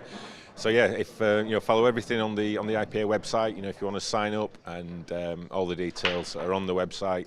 And you know, follow all the action this week through our usual social media, Twitter and Facebook in particular, and see some of those tremendous shots as well that we'll be putting out there on social media. And that fluke from Barry Lane, that is an absolute stonker. So take a look at that online. So coming up, another great match to finish the afternoon session here on day 2. Christy Caulfield and Toby Bolt. What a match this is. Well, again, 2 former professional IPA players, and wow, Christy Caulfield, the local boy. He normally gets a bit of support around here. There's a few local boys in this tournament this week, and but Tony Bolt, one of the southern players, and a superb player. And you know, he's been on the money match scene and all of that. But Christy, honestly, do not blink, because you'll miss. He is absolutely electric around the table. It's going to be some match up, these 2 players. Toby plays some brilliant stuff. Definitely different characteristics around the tables. Toby's a little bit more steady. You'll find that Christy's a little bit wild, I think. Flamboyant. Yeah, you won't mind me saying a little bit wild, but yeah, it's going to be definitely a difference in contrast of styles. Well, we're certainly making you work for your money today, Mark. I know you'll be heading off to the commentary box to commentate on this one, but this should be an absolute cracker. So the players are ready. The referee, Darren Maidman, he's got the balls ready. Even Mike Massey, the Hall of Fame legend, he's watching this one. He's in the audience. So let's get over to the action in the arena.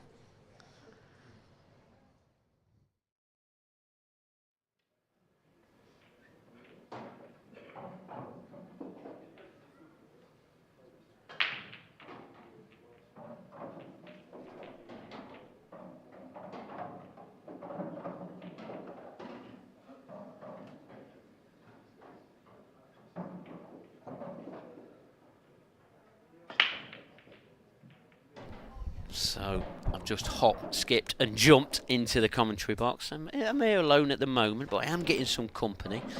I know our technical director from our camera crew, he's just nipped off for a comfort break, so he'll be a minute or two, not be long, I promise, and we'll be getting this match underway. As you can see though, lots of action going off on these outer tables. It's not just about a one table setup here in Coventry for these 2023 IPA World Championships. See Jake Dillon Newell of the Butcher. He wants to go on now. He was locked at 3 frames all when I'd come off air. But I am being joined in the commentary box by our very own chairman. Now, I'm not going to slate him. I know he's slated me with an introduction last night, but I'm a bit of a nice guy, and I like to be known as a nice guy. But Kevin Barton, good of you to join me in the commentary box, and we seem to have to do a bit of hop, skipping and jumping from one area to the other, but this is what we love it, don't we? Yeah, well, it's not as many steps for me as it is for you, Mark, but yeah, they're I don't know who's in charge around here, Mark, but we're having to earn our coin this week. But yeah, we're soon getting the action underway with Toby and Christy, and yeah, really looking forward to this match. This could be an absolute belter. Yeah, it really could. I mean, I've seen that another good amateur player got knocked out 3-2, Scott Pope. You know, I think he had a good run last year, and he's out. Won a tournament at the weekend. Yeah, won a major tournament at the weekend. And, but yeah, looks like this match now is getting underway. I think it just shows how strong this. You know, these obviously they've all set these black ball players. It really is. Toby Bolt, our first glimpse at him. The lightning. Where's the white? Not the start that Toby Ball envisaged. It was a good break, white up and down. It just got a nudge, and that white threaded its way through the traffic into the corner. And Christie, he's got the first opportunity. Yeah, I think Toby's another one of them players. He breaks similar to Jason Rimington, just draws that cue ball back onto the top cushion. And with obviously it generates quite a lot of power coming off that back cushion, and it could just end up anywhere. And it did. End up in that corner pocket. Christie just using his one free shot, one visit very wisely. And like I said, he'll be wasting no time in clearing these up. Really quality player, Christie. Really is. Yeah, has won an amateur event on the IPA Tour. I think it was Tynemouth. Yeah, and both these players are not strangers to this TV table. You know, they have played in this one.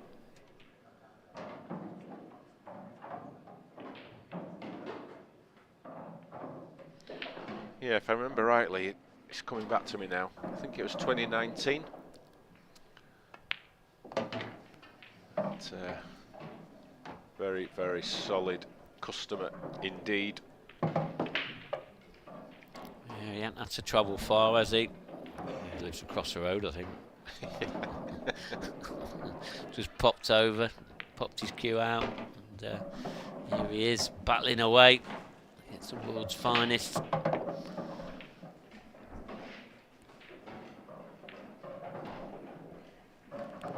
Bit of a character, Christie is. He really is. Plays some brilliant stuff. So just making sure he gets the right position on this last red.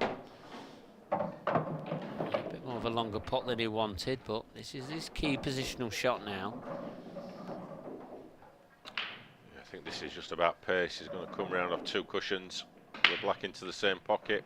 I didn't think he had the angle to come off too, but he'll take that nice little flick kisses and that. Not too bad. Simple. Well, simple-ish black now into the left centre to take this opening frame off a Toby Bolt break. He went off it, but he's missed the black. Didn't really threaten the pocket there, hitting that far jaw, giving Toby a second opportunity to take this opening frame.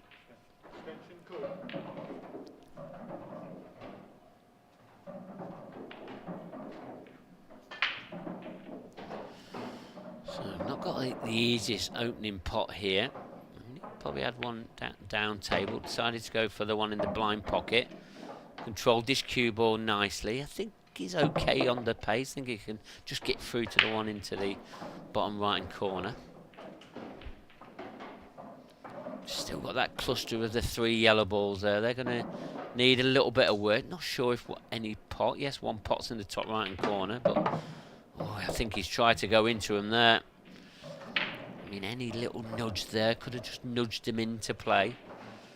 I think he's definitely going to have to nudge him, unless he does elect just to take that one in the top right hand corner. Still got choices. I think he's playing this for a run inside, wants to get into this cluster, trying to get in the cluster. Nice little cannon. Yeah, that's a tremendously well controlled shot. Tremendously well controlled. That shot there has just opened up this frame and made it a great opportunity.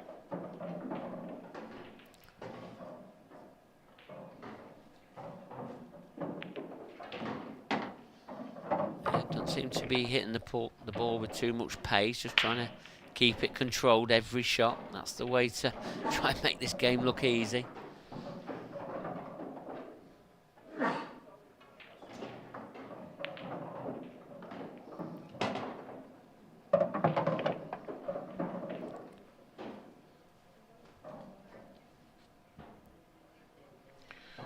Quite a nice dazzling top there that Toby Bolt's wearing. You're not going to miss him on a dark night. I think he's an Arsenal fan, isn't he? He's an Arsenal fan, yep. Yeah, so that's Where's that white ball going? Oh, he's okay. He is okay, but this cue ball looks like he's going to have to do a bit of travelling, especially if he wants to get on it into the centre. Put a little bit of right hand side on that, and he didn't really need any. Now he's making the cue ball travel, and this black is not going to be easy, especially for the opening frame. Well, you feel like if he takes in the top right hand corner, that middle bag could come into play. He's going to have to really dig deep. You can take it in the blind pocket, but that's a tough pot. Got to really punch this in. Oh, he's missed it. That's always the danger with those shots, to hit them too thick, because that middle bag was looking large. He's not left it that easy for Christie. It's a tough one for the opening frame.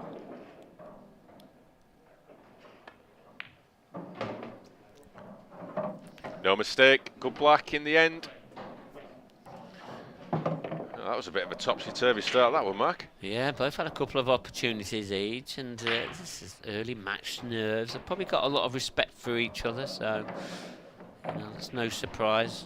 So they know the standard of each other. Maybe played each other a few times.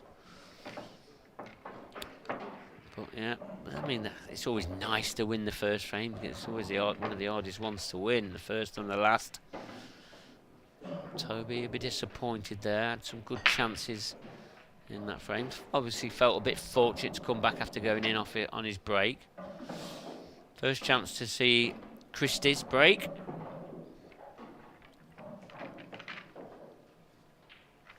I know, just to the left of Toby Bolt, the US legend, Mike Massey, he's glued to this match. He was in his seat early. He didn't want to miss this one. He's absolutely loving the black ball. He's Mike, and we'll be seeing him tomorrow night with his trick shot extravaganza. That is one definitely not to miss, around about 10 PM tomorrow night. The Gospel Trick Shot Show. Mike Massey, Tom Rossman, Steve Lillis. They are going to wow you with their skills.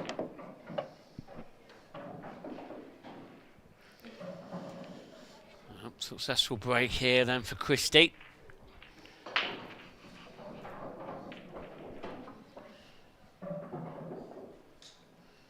Make sure you set your reminders for tomorrow's night's trick shots. It's definitely not one not to be missed.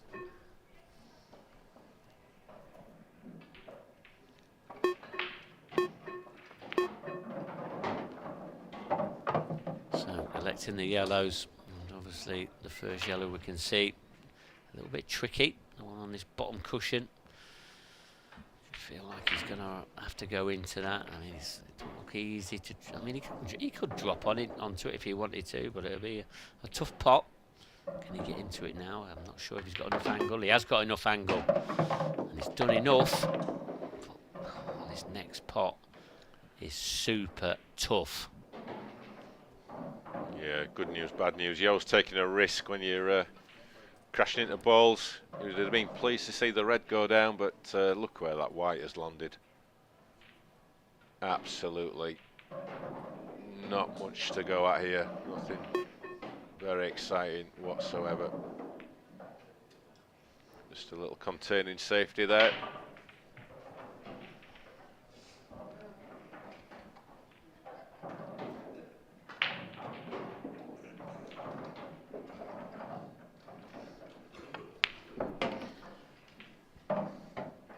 It's a lovely crisp pot there from Toby. Yeah, you feel like that pot could just settle him down a little bit into this opening set. Yeah, I think he's just going to leave a double on the black.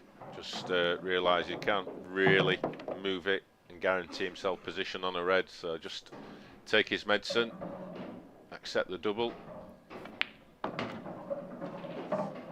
That white to come out a little bit more. Oh, he's a little bit short of pace there. He wanted another foot of pace, or at least to be straight in on this red into the middle to this white. I don't think he can just drop that in. He might have to bring the white up and down. Yeah, maybe we've seen evidence of this TV table just catching both of these players out. How everything's reacting. This looks good. Oh, well played. Lovely pace on that shot. Okay, he said he was going to leave himself for the double. It's definitely looking like that now. Yeah, I think the white just needs to be just fractionally below that yellow. So he's going to have to hit this with a nice pace. He wants it to check back off that cushion.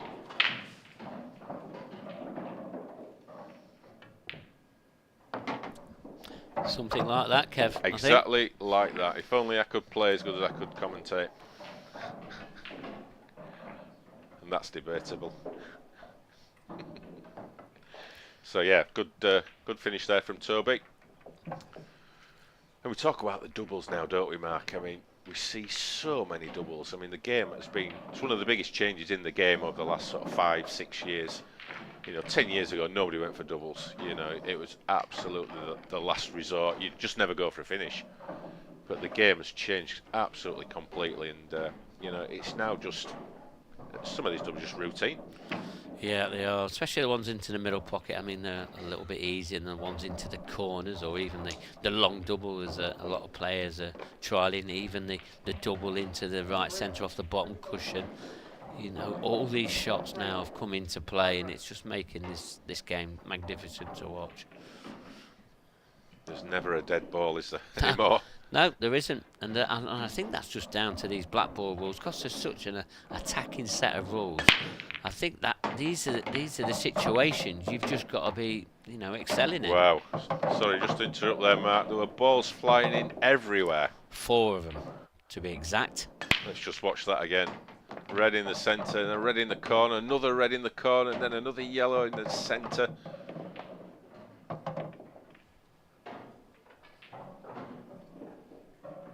But there's still that little tricky situation in the middle of the table, red and yellow together.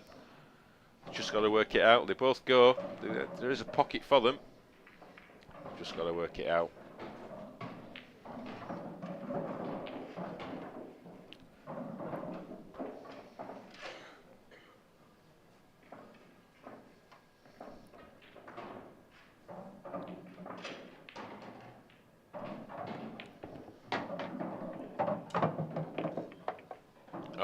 Fantastic judgment there from Toby Ball. That is top draw. Yeah, I mean, it didn't finish perfect for him, and you know, the Reds, you know, there was only 4 of them left to be played. He's played it to perfection. So we've got a little bit of work to do. He's got to make sure he gets proper position on the one in the middle of the table, but it does go into the bottom corner. Needs to be a bit careful, I think. Looks like he's perfect. Absolutely pinpoint precision there from Toby Bolt. If he was a couple of inches short there, he would have been in a bit of trouble. But he isn't. Played it well.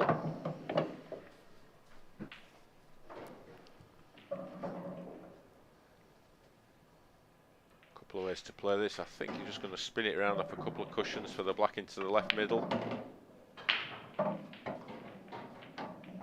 Yeah, perfectly played. And this easy black to take a 2-1 lead, and that is 2 very impressive frames on the bounce there from Toby Bolt from Lightning. Yeah, so it looks like Toby's probably the most settled out of the 2 players. He's definitely 2 great clearances there. Yeah, and he should have won the first frame as well. Just careless position on the black. But, certainly that'll be at the back of his mind now. I'm not sure Christie's one of those players that'll reflect on any bad shots. He'll just get on with the next frame.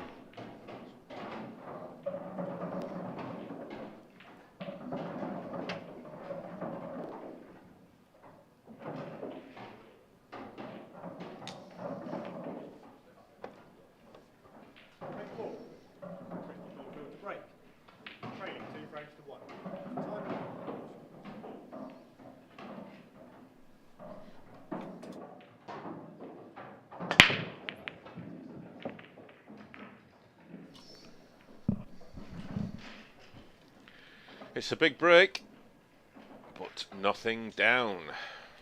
So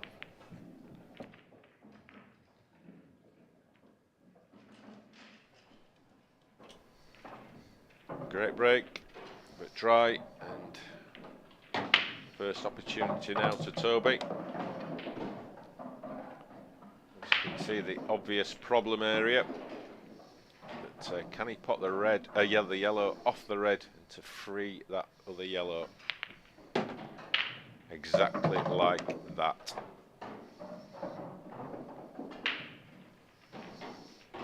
So the yellow that's nearest the cue ball. From that overhead angle, it looks like that's an easy dropping into the middle, but that looks a little bit... It's a delicate one. Yeah, played it well.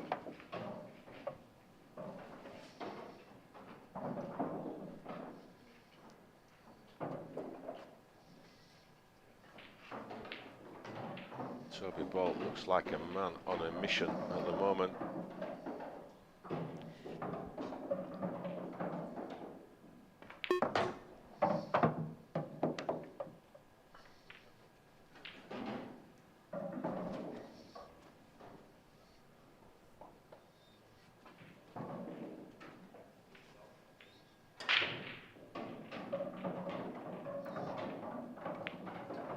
Oh, he's miscued. Wow. He's miscued. He was putting so much bottom on that white ball to hold it. He's miscued. It's the first miscue we've seen on this TV table. So, don't see too many.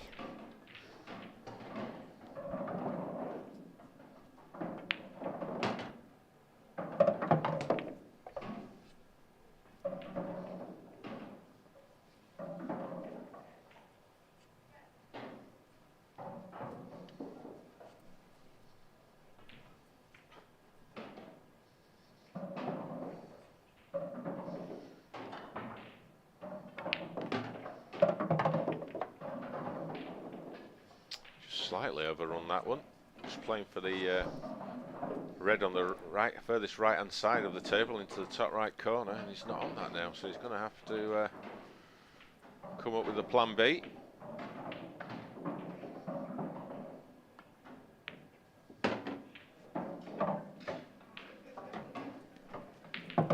So looking in good shape there. Probably the red into the centre, run the white through possibly. There's a few different ways it can go here.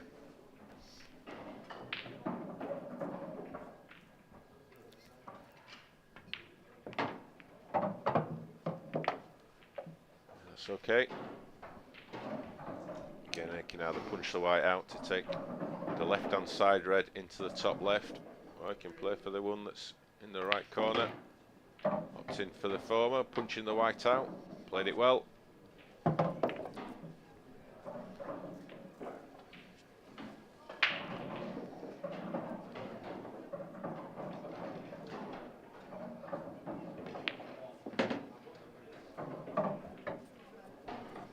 Crikey, he's been flirting with that yellow ball there. Yeah, he nearly brought that one into play. Now, it should be a formality. Just a little soft stun down. Plenty of room there for error. Coming down that far cushion. Steadying himself on this black into the left centre. Level this match up at 2 frames each in this opening set, and he does that. Yeah, despite a couple of errors, both players look in great form. This has got the hallmarks of a great match. Yeah, it certainly has, and it's going to be Toby to break next. I mean, if we're going to be, a bit, say something about the two players, Toby looks a little bit more settled, but there has been errors from both players, so still in the balance.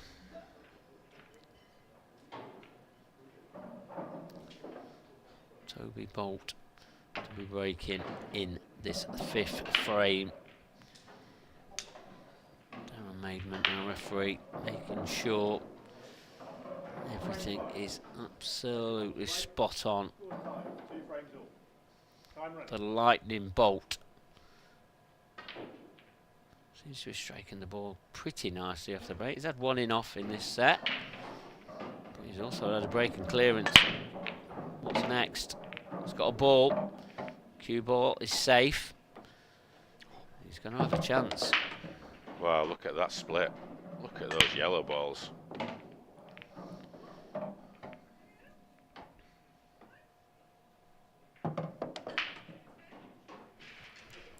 Wasting no time in those yellows of the balls. I suppose it's just about the black. I'm not sure it went in that corner. I mean, it definitely don't go now. I think he has tried to nudge this black out, because I don't think it went into the bottom right-hand corner.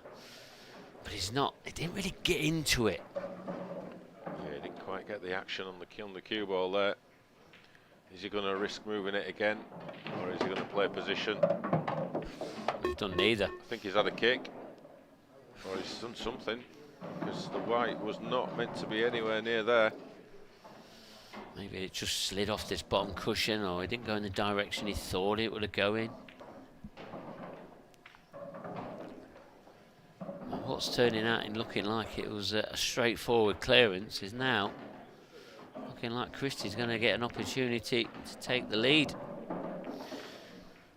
Oh, look where that's landed up. How's that landed there? If that's not a bit of good fortune, then I'm not sure what is. Unbelievable.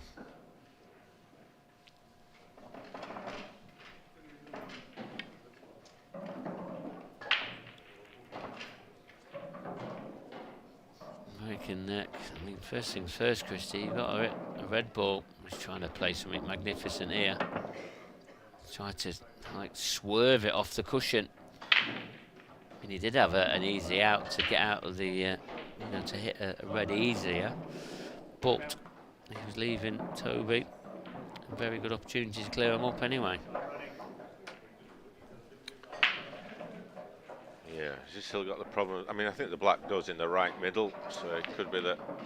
Oh, he's tried to move it with that one. I mean, I think that's okay. I mean, he can use that one, that yellow, as his last ball. Make sure he has a nice angle on it, and then bring the white across to the left-hand side of the table for the black into the right centre. Yeah, I think he needed a ball in the bottom half of the table so he could get onto this black. So maybe that's the one he's deciding that he was going to use.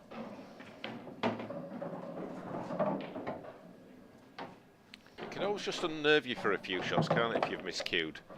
You know, sometimes it can take, you know, a few shots just to get your confidence fully back. Oh, he's quit on that one. He's quit on that shot. That's not one of his best. Is he going to have to play the yellow off the red into the right centre? I don't think he can risk the clip. Well, he's clipping. Yeah, he does. He thinks he can risk it. This is a very tough pot, especially playing with that amount of side. I mean, the positional play was there, but he's missed the pot. I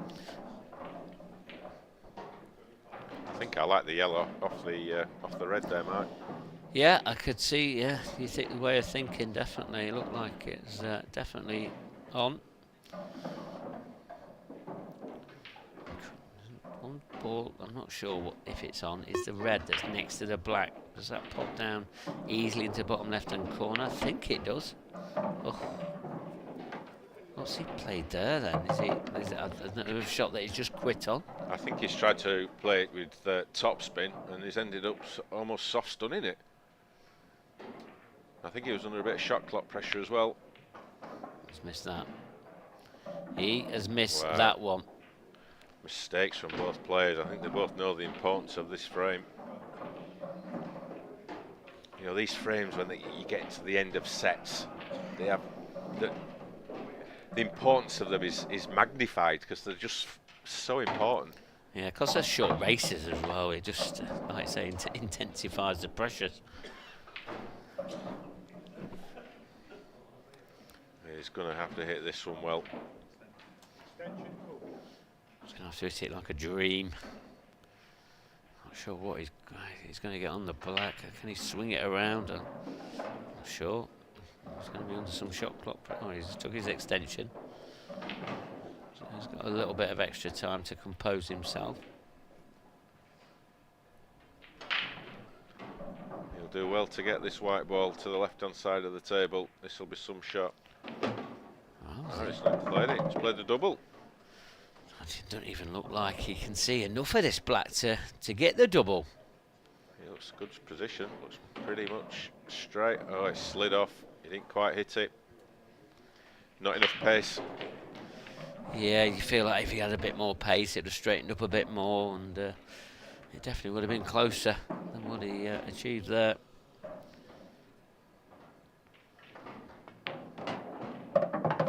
Very scrappy frame, this one. Yeah, not the best from Christie there. I'm sure he played for the one on the left rail. Still going for it. Is he going to try and bring the other one off as well? Oh, he's missed it. Oh! Wow, he used all the pocket there. He's tried to get that red off the side cushion as well. I mean, he's going to have another opportunity of getting it off, but there's no guarantees of being on a ball. Does he feel like that's the shot he should be playing? He's gone for it. Oh, is it enough? Is it enough? I don't think it is. What's he got? He's got a containing shot, I think. He's going to play a little safety, I think. Yeah, it's not his style though, is it? But I think he doesn't have any choice.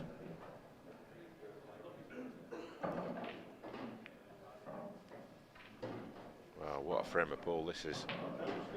Yeah, it's giving him something to think about. I think he's possibly just left in the one cushion escape with side. Not sure how much he can get past that red onto that left-hand cushion. Maybe he hasn't. Maybe it's just a one cushion escape off from the bottom cushion. This makes this harder to hit coming off this cushion. Looks wide to me. All on the pace, isn't it? He's hit it, but I don't think it's going to do him any favours. So I think this frame is finally going to be won by Christie Caulfield. After a lot of toing and throwing.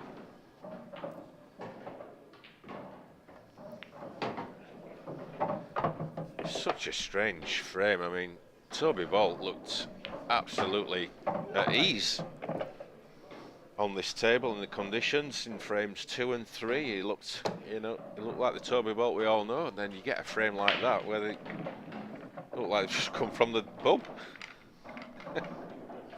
Yeah, it seems that way. Crazy. There he is, the legend, Mike Massey, taking it all in. He'll be in action on one of the outer tables today, I think. I think he gets his event underway. Great to see Tennessee Tarzan in the house.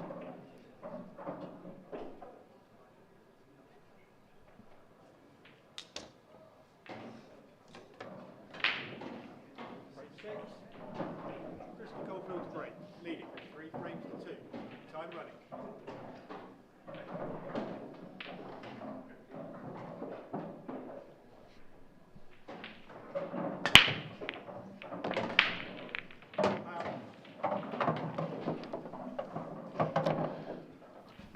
And just when you think someone's got a chance to win the set, Christie's in off. And a chance for Toby. At first glances, I think yellows, well, I think if he can develop the yellows, I think I like yellows than the reds, just because of that red that's nearest the right centre.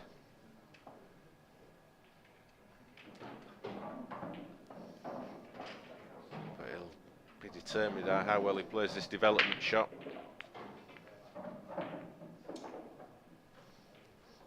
Well, he might be tempted for reds now. I think he'll be tempted for reds.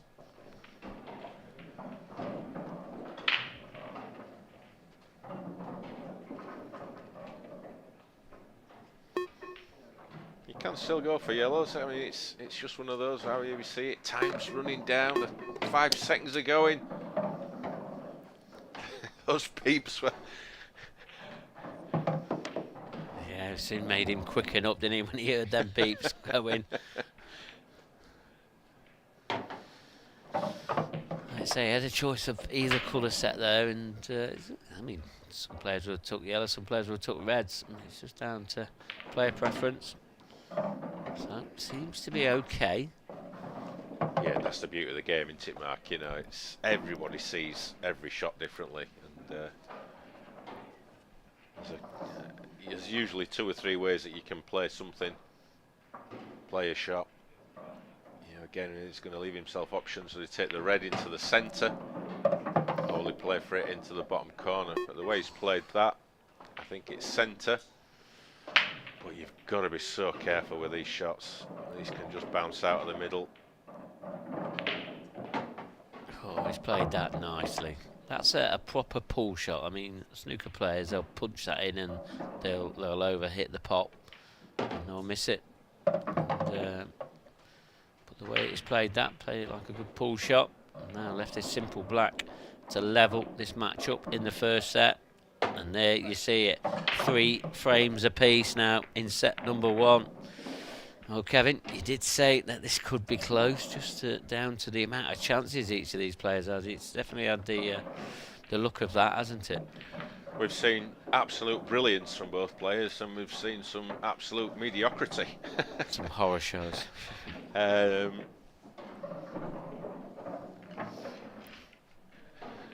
mean, it's almost like me and you, Mark, isn't it? You know, the good, the bad, and the ridiculous. I knew this was coming. But I know one thing, you won't be seeing any of that going off on these screens for these World Championships, as I'm just going to be bringing the commentary to you. But Kev, I'll be making sure that I will be doing some commentary on his matches. Definitely keep an eye on his scores, and I'll be keeping all of you sat at home, or sat wherever you are watching the pool, keeping you up to date with his scores. Yeah, because everybody's really Interested in what my matches are doing. My dad will be interested, and he's watching. So, yeah, Dad, if you're listening, Mark will keep you updated. Fantastic break there from Toby. Yeah, Just never watch good that break. again. Never good break Very here solid. from Toby. Good chance here. Reds, I think, again, are the favourite.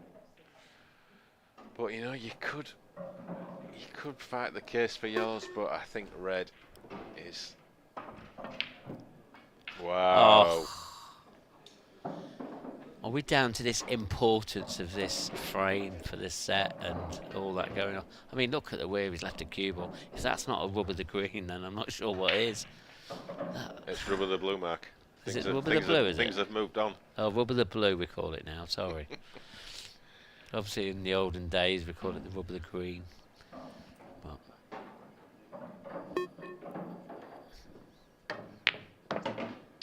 And we've just been reliably informed that in Russia, blue and green are the same colour.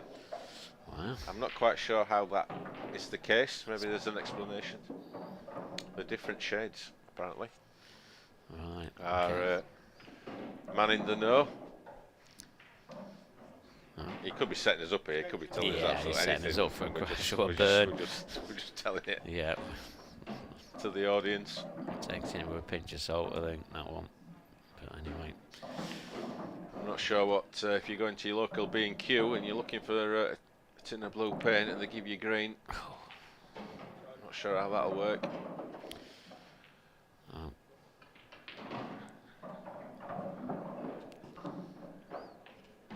So anyway, to the serious stuff. This frame is absolutely huge.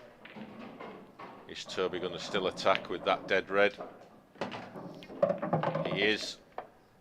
Oh, has he got... Can he pop this one into the middle? That looks tight. That one into the middle. This is a little dribbler. It's not there. There's more drama in this frame yet.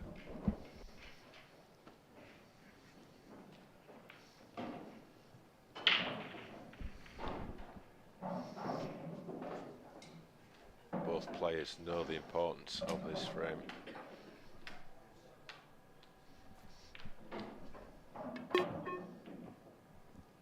Is that yellow going to drop? No. No. Some chances going begging. It really is. So what does Toby do now? What does he do now?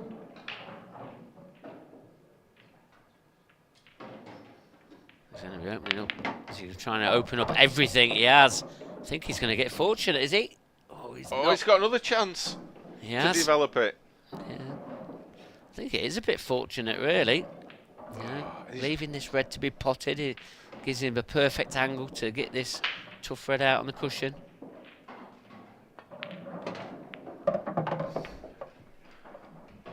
It's all happening out there again. It's gone wrong. He played that with left-hand side, and I don't think, it's a little bit nitpicky, but I think he could have played that plain ball, and it would have brought the red off at a better angle, and missed that yellow that was on the cushion. But Christie looks to be in the box seat in this frame now, unless Toby Bolt can pull out something pretty big, and that is pretty big. That is right up there. I mean, he's not out of the woods yet. But has he got an angle? The one that he can clip into the right centre, is that thin enough to obviously get the angle to knock the red out on the cushion? There's some drama in this deciding frame. I think he can flip this. I think he can. He needs Where's that red to slow it down. Going? He needs Where's to it slow going? down. That doesn't go. He's a little bit unlucky there. Just the pace. Oh, does it go? Has he got half a bag? His body language suggests it possibly goes. Because he doesn't have to do a lot with it. He just needs to get right behind Spinning this round off 3 cushions, maybe 4. That's the 4th cushion. It's not bad. Well, just has to make sure he gets the pocket at least. He's just got to miss the yellow. I think this drops. Can he miss that yellow? Bit odd. Oh, it does drop. It dropped easy. What was all the fuss about? I don't know. This is just making drama out of nothing. This black for an incredible first set. Wow. Wow. Well, what a pot on that red. I mean, there was things that went well for him, things that went bad for him. But what a pot on that red to finally get that clearance in that top right-hand pocket. What extraordinary first set. Hey, what a set of pull. What a set of pull. That had everything. That had everything. That's quite gripping. There's a lot of drama in that. I mean, is that setting the tone out for the rest of this match? If it does, I'm not sure I can go through it in every set.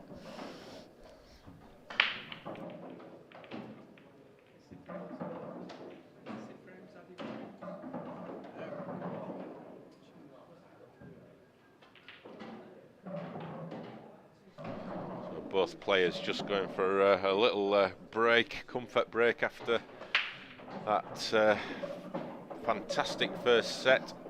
If you're a Toby Bolt fan, anyway.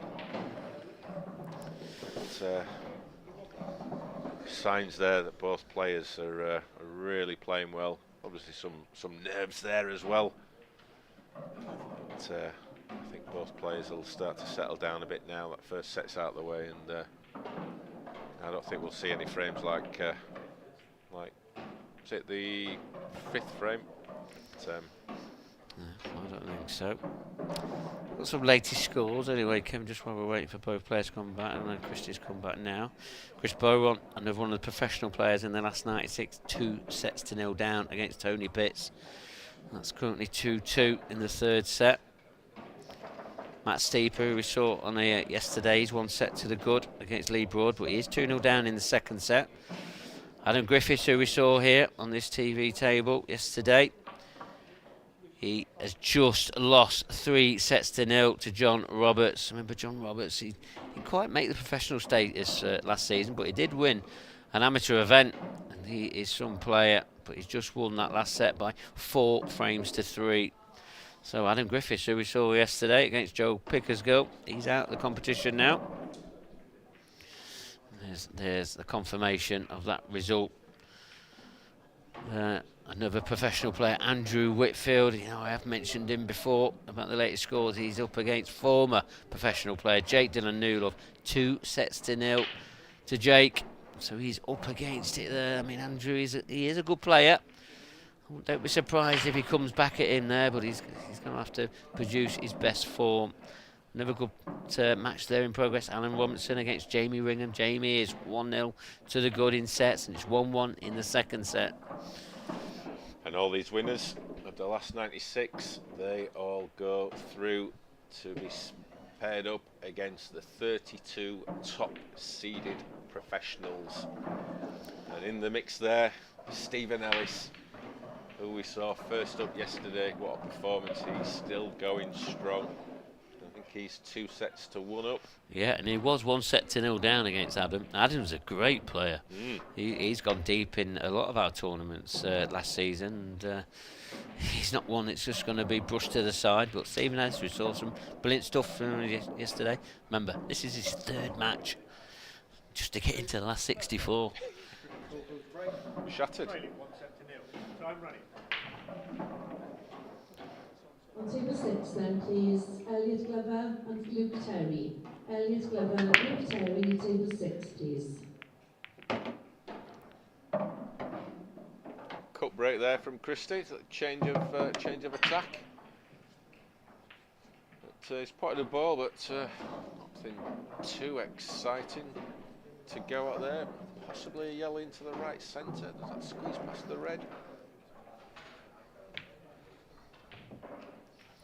Did. Just in that near knuckle.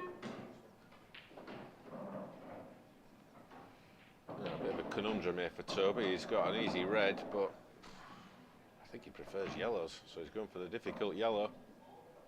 And he's going to power this in. What a shot there from Toby Bolt. What tremendous cueing.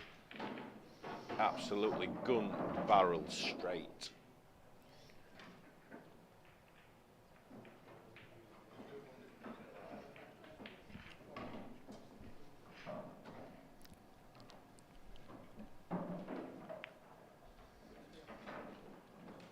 And rightly there, just playing A little tactical one, probably his first tactical shot of the match, I think. But, wasn't going to push the boat out there. The yellows were just a little bit too tied up. We'll just try and work his opportunity over the next couple of shots. Yeah, just while they're playing a few tactical shots, Kev, there was 3 matches that was outstanding in the qualifying stage, and now that all 3 of them are finished now, so there is no more qualifying stage. Just this last 96 now we're going to be bringing to you. So John Sanders against Elliot Glover. Remember, that was 2 sets apiece. Elliot Glover's come out victor there, 3 sets to 2. Daniel Fairway, our very own commentator, he's got a win. He's beat Sean Gawley by 3 sets to 1. And in that last in the match that obviously had quite a few eyes on it, Liam Irving against Matt Schofield, that went to the deciding set and the deciding last frame, and it was Liam Irving who took that, and he is in to the last 96, beating Matt Schofield by 3 sets to 2. Yeah, I saw the end of that match. I was watching at ringside. It's a good match, two good players.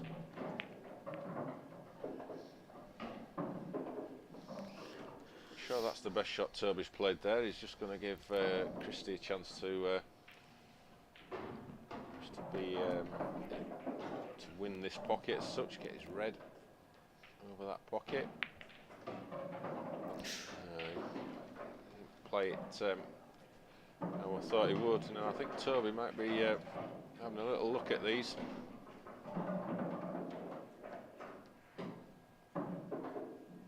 He might try to pot the red as well here.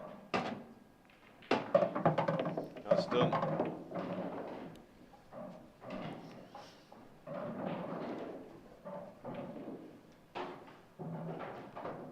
Yeah, so I will bring you right up to date with all the scores as we go throughout this match. So only 2 players through to the last 64 so far, apart from the 32 seeded pros, Jonathan Roberts and Nicky Griffiths. That is it. Who is going to be the next person through on this TV table? That is the question. Toby Bolt, 1 set to 0 ahead. This is turning into a bit of a chess game, this frame, this one. Yeah, there's been a bit of manoeuvring of the pawns. At the moment, Toby looks very close to checkmate in this frame. Some young fans watching there in the audience. There's no school today. Yeah, but it is the World Championships. Oh, okay. Okay. Trying to hide the white up here. This looks a good shot. This looks a good shot. Unlucky. That was a very, very good attempt there from Christie. I think he's got the white exactly in the area he wanted, just to stop a pot from Toby Bowl. So yeah, that's a good, great effort. That was a very well thought out shot there from Christie.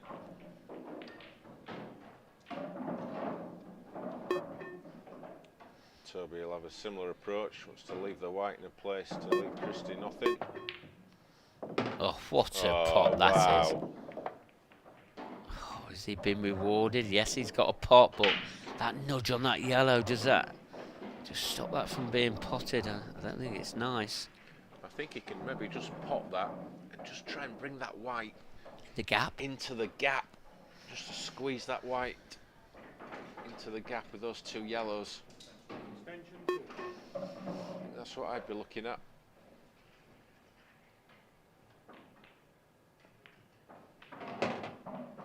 Past it.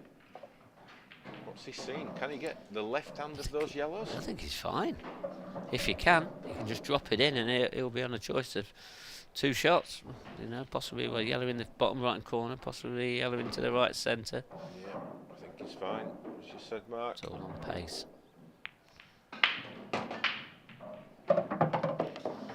He's fine. I think he'd have liked another inch or 2 on that white ball.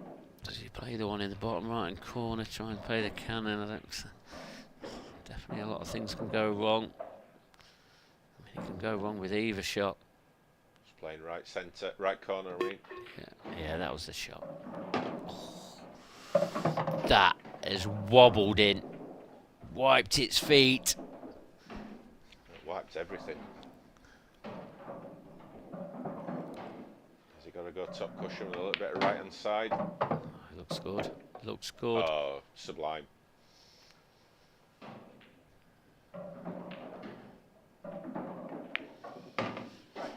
Yeah, you just feel like Toby's starting to pull the trigger.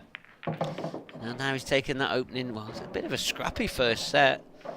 You know, he is pulling out some better shots. Christie needs to be careful. Toby Bolt is lightning away with his 1-0 ahead in this second set. Yeah, there's a couple of great shots in that frame from Toby, particularly that long straight pot, and then the one where after the excellent safety shot from Christie, that was top draw, and that was the key to unlocking that frame, and the pot deserved it, and he duly finished the frame off.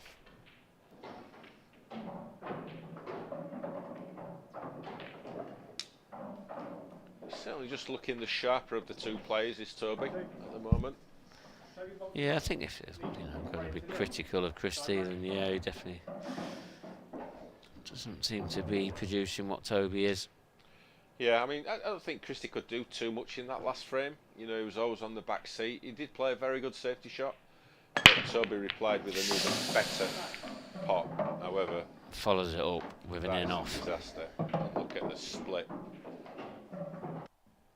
And I mean, that's straight. I think that white was going in even without the nudge from the yellow. I think he'll be developing this red, and he'll be going for reds.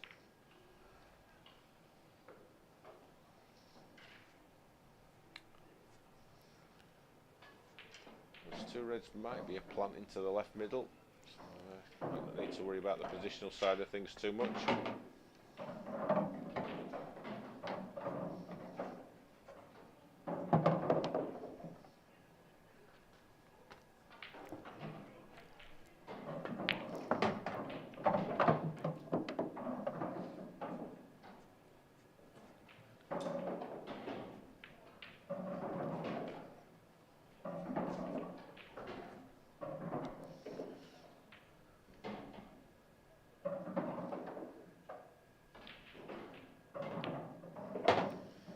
Cue ball seems to be travelling a bit. Not behind the yellow.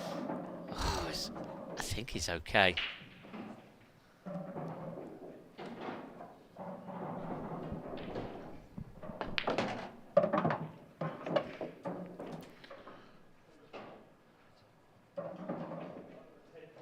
So can Christie just finish the job off here? It's all about this next positional shot. It'll just be a little soft stun up just towards the middle of the table. Oh, where's the yellow? The yellow. Oh, that's a couple of little nudges he's had there that have gone in his favour. He's dicing with death, he really is. I mean, I said he was a little bit wild. He's not as calm and collected as Toby, just rolling them in. He don't mind to be nudging into balls, making the cue ball do a little bit of extra few miles again, just nudging it. Yeah, some character Christie is. He seems edgy though, doesn't he? Yeah, he needed that frame. He needed that clearance. Oh, he's getting a bit of support. Like I said, he's well supported around here. There's obviously a few people come to watch him.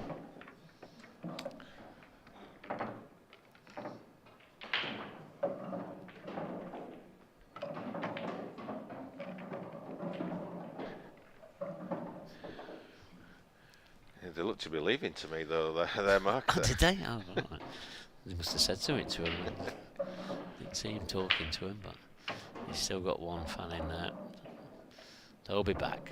They'll be back, especially if he gets to the latter stages. If he's going to get to the latter stages, Kev, he's going to have to pick up his level. He's not been consistent. Yeah, I think you've hit the nail on the head there. Consistency. Yeah, we cut break in the first frame with little success. A little bit better this time. Got some good power on that cut break as well. You know, he is making the balls move a bit. Let's have a look at this again. Struck it well. Yeah, good split. No balls on the cushion. So it's all about mapping out the path.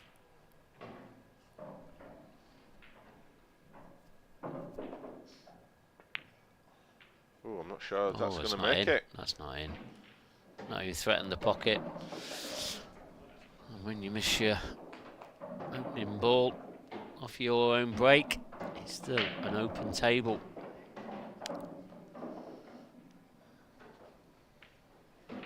So I think Toby's forced to take the yellow that's next to the left middle.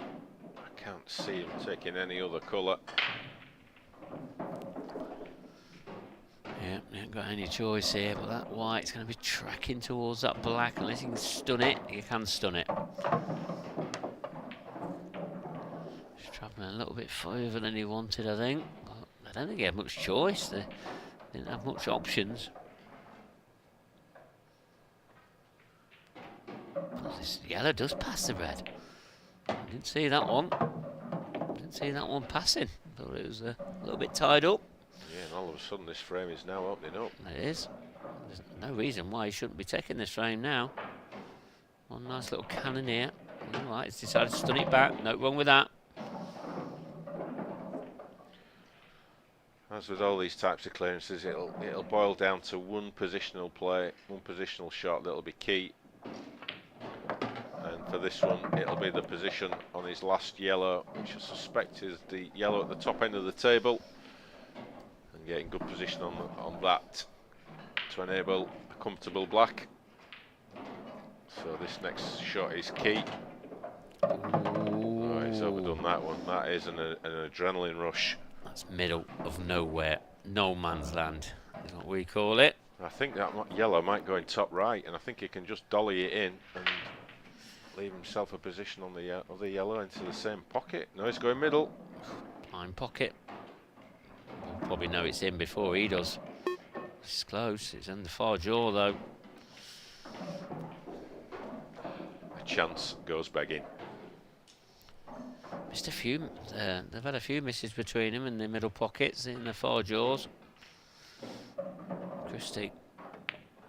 Oh, it didn't sound a nice contact. Yeah, and it wasn't. I wonder if one of these players is using a brand of chalk that is maybe not as popular as some of the others now, hence the kicks, because it's the first time I've seen any kicks this week so far.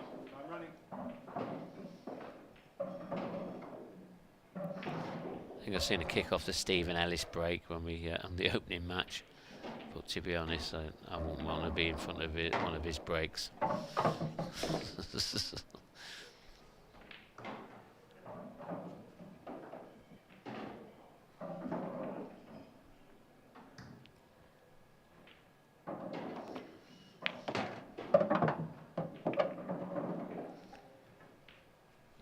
Yeah, pretty good shape now for this one.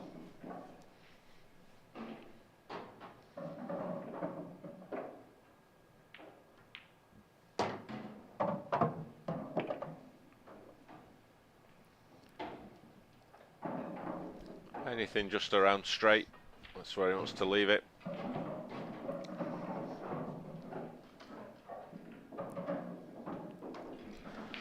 I think he's okay just to run it through. He might just be glancing the yellow. Yep, he was. So it's not a gimme, but you'd expect to get this. So giving it a little bit of extra concentration. Well, it's a terrible shot. Wow. That was never in. He hit that way too hard. I mean, look where the white ball's gone. That's very tentative, isn't it? Just trying. I don't know what he was trying to do. He obviously had a couple of shots going through his mind and changed his mind last minute. I don't know.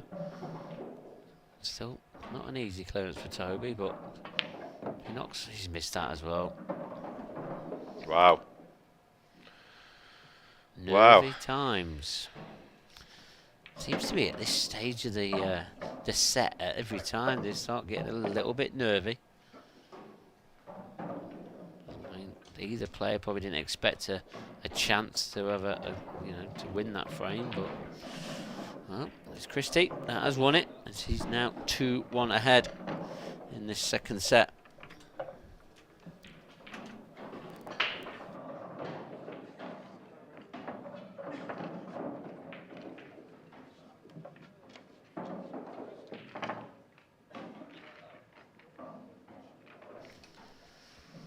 So have a look. Toby breaking off. Not sure he's going to be breaking off.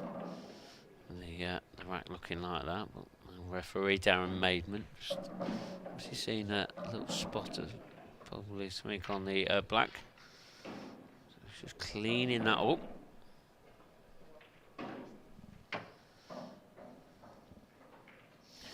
There's the black or the yellow or the red, whichever one it was. He likes for it to be perfect. Frame 4. Go your box 3. Train 2 frames to 1. Time running.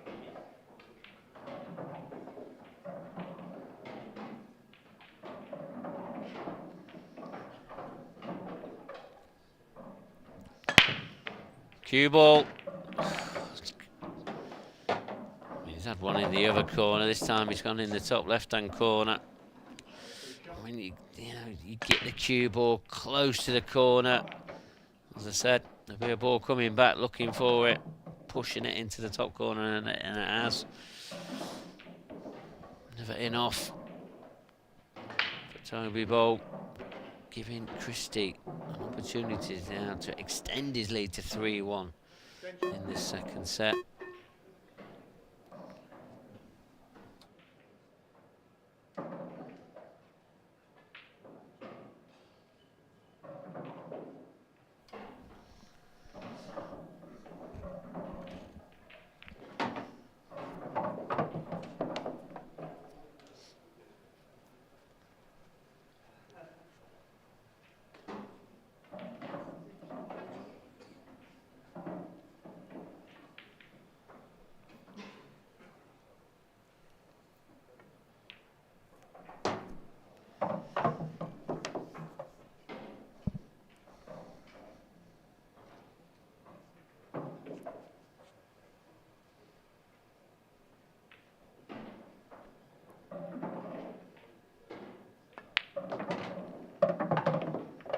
Wasting any time here, Christie.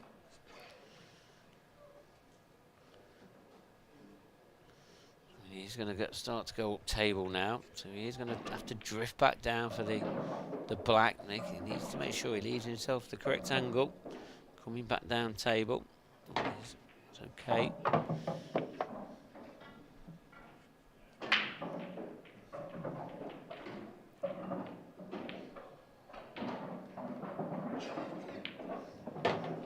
That's just hit the far jaw. Near jaw. I mean, if anything, he's got too much side on this. We'll have to play the plant now, but that might help him in maintaining this clearance. He's travelling into white. What angle has he got? I think he's going to have to come off probably this side cushion. Maybe 2 cushions. Deep screw. 1. Here's the second cushion. Is he on the black? I don't think he is. He definitely isn't. Total snooker. Going to come off 1 cushion. Ideally, he needs it over the pocket. I mean, he'd like to pot this. He hasn't potted it though.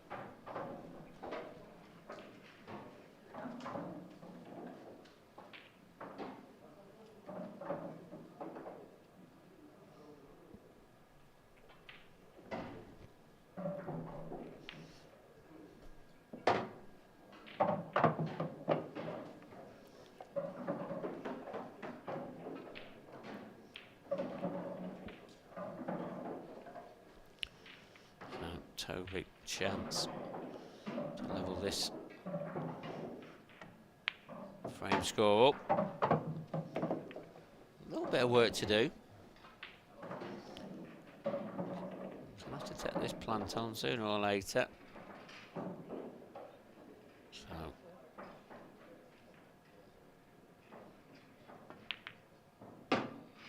So, okay, is it? Does that red go?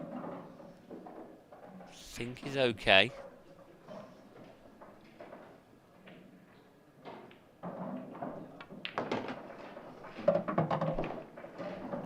Yeah, good shot. Just held up, it did. Surely now, the second set is going to be level at 2 frames apiece. And this will run inside just to make sure he's nice and easy on this Final red. Nothing too extravagant.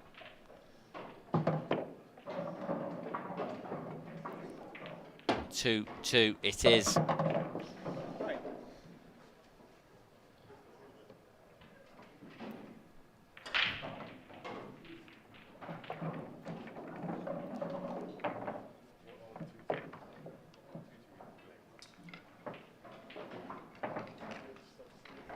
Definitely not a lot in between these two players. I mean, the first set 4-3 it was.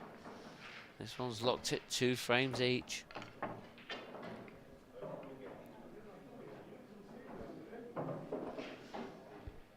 Christie to break next.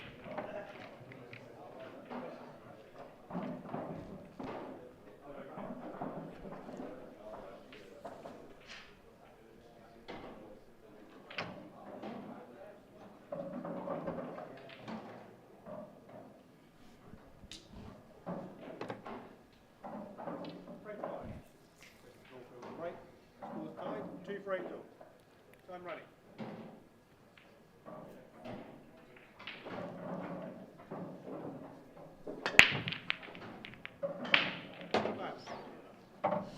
Cue ball once again finds a pocket.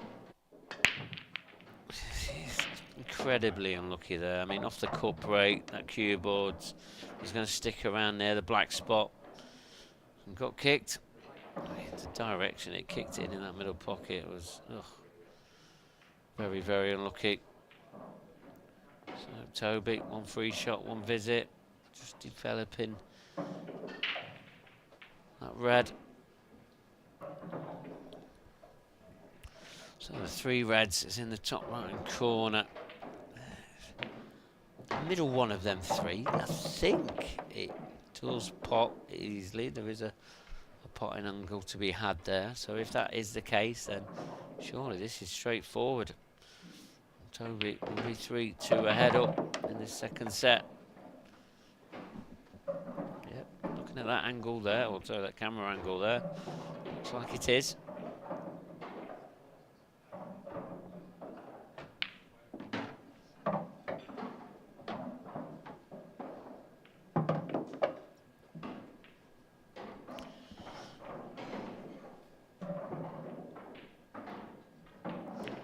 It's cannon into him. Oh, was that the right choice? I mean, you could say he's been a little bit fortunate or unfortunate, whichever one you want, but he's found the gap for the one in the top left-hand corner. I mean, I don't think he can. He might be able to put the one in the top right-hand corner, but this is the right way.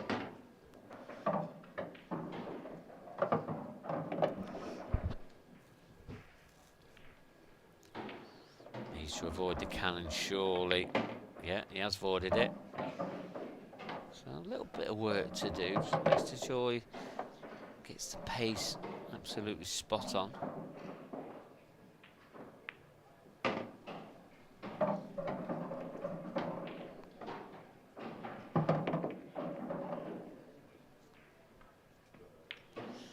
And you see it, it is 3 frames to 2. That in off, costing Christie.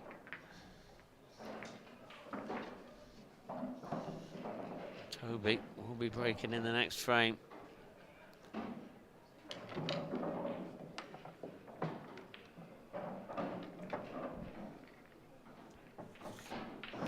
See if any more players have made it through to the last 64. That's why Darren Maidment is setting up.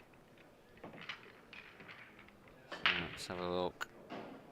Yep, we do have another player into the last 64. It's Kian Monaghan. He's beat Jaspal Bamotra by 3 sets to 1.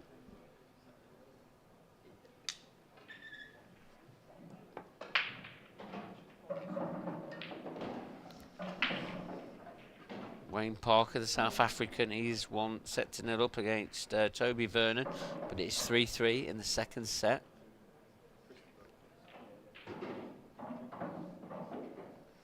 Nathan Brain 2-1 ahead against Carl Page. But Carl is leading that 4th set 2 frames to 0. Jake Dillon Newlove, Andrew Whitfield, 2-0 to Jake. And Jake's leading 2-1 in the third set. Stephen Ellis is 3-2 down in that fourth set. But remember, he's 2-1 to the good. Chris Beaumont pull a set back, 2-1 down now against Tony Pitts.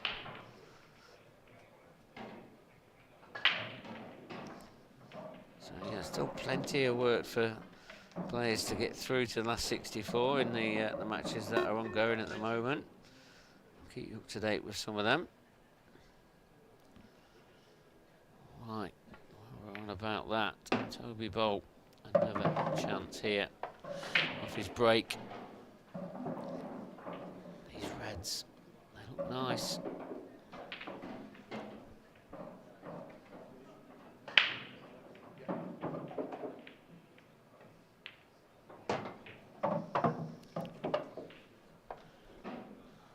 Yeah, so he's nicely on this, I think. Looks pretty comfortable out there. Definitely times that he hasn't felt comfortable out there. It's okay. One thing that doesn't make him comfortable is that shot clock. When that starts beeping, you see him start running. Oh, he's missed that one though. Christie was out of his chair like a whippet.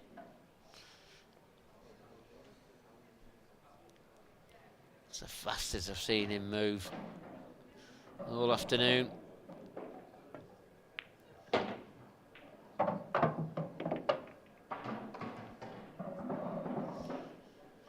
ball's got away from him a little bit here. That's why he's having to take this tougher pot out the two. It's no problem though, slams it in.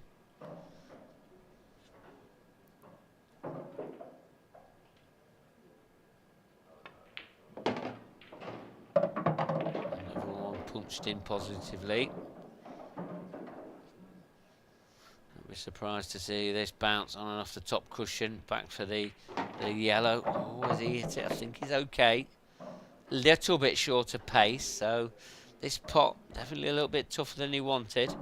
But this to level it up again. Oh, he's missed it, has he? No, he's okay. Has he knocked the black into play? Does it go top right?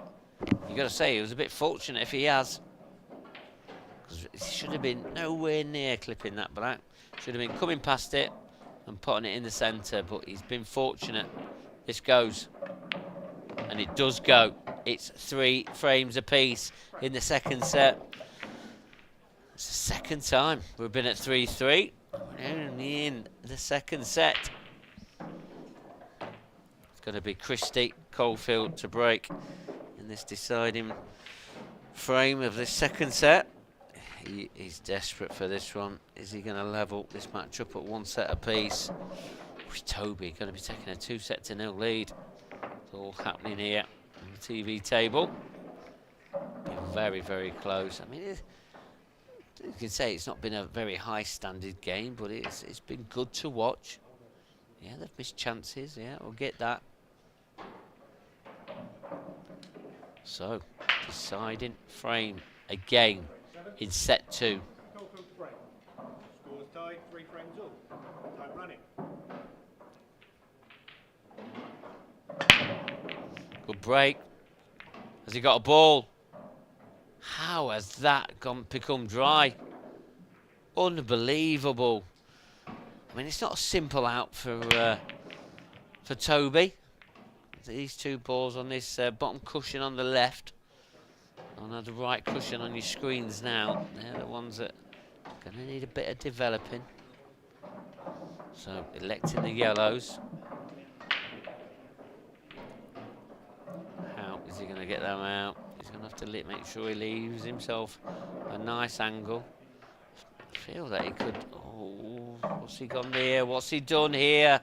Oh, I think he's okay.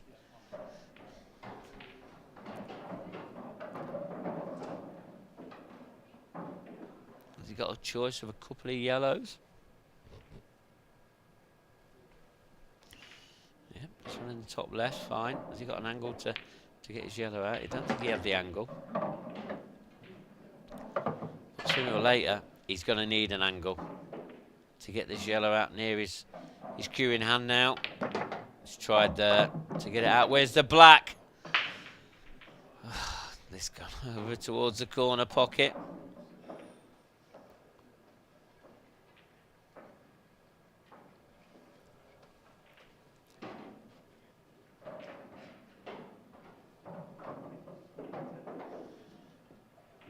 Feel like all as if eggs in one basket here.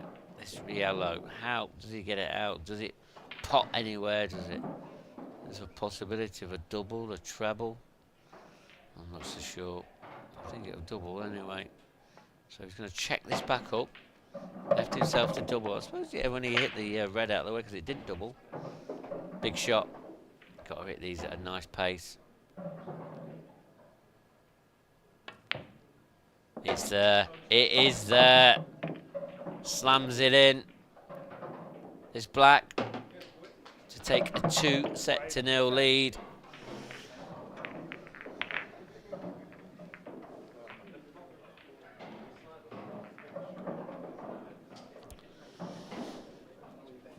So Christie just nipped out for a comfort break.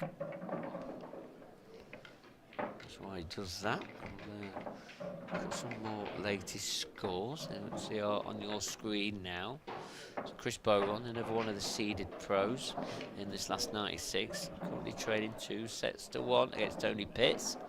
Stephen Ellis there, look. That match is now level at 2-all. So Adam has taken that 4th set. Wayne Parker, he's lost that 2nd set to Toby Vernon. 1 set apiece there. Jake Dylan Newlove 2 frames away from getting into the last 64.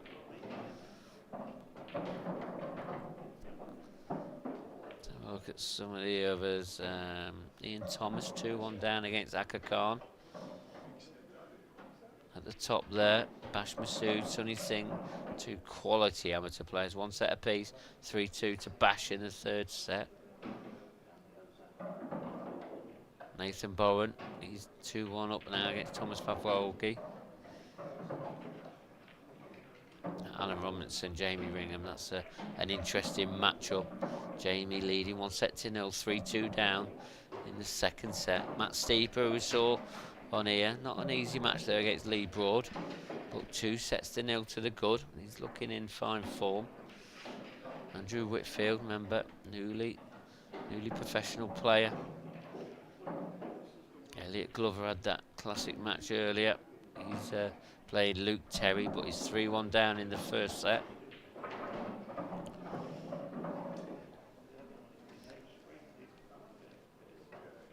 There's your players that are through to the last 64. 3 of them are through. Remember the 32 professional seeded players, they come into the last 64 at the end of tonight's play.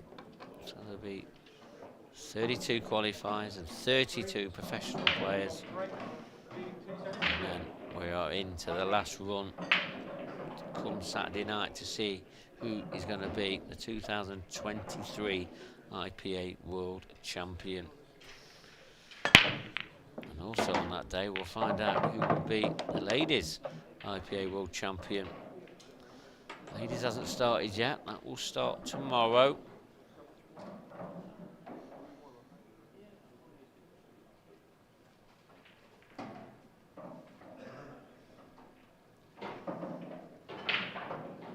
Toby Pope looking good to be getting in this last 64. 2-0 ahead.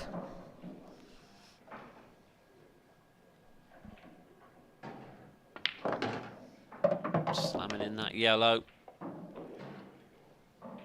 Good chance now at taking these out.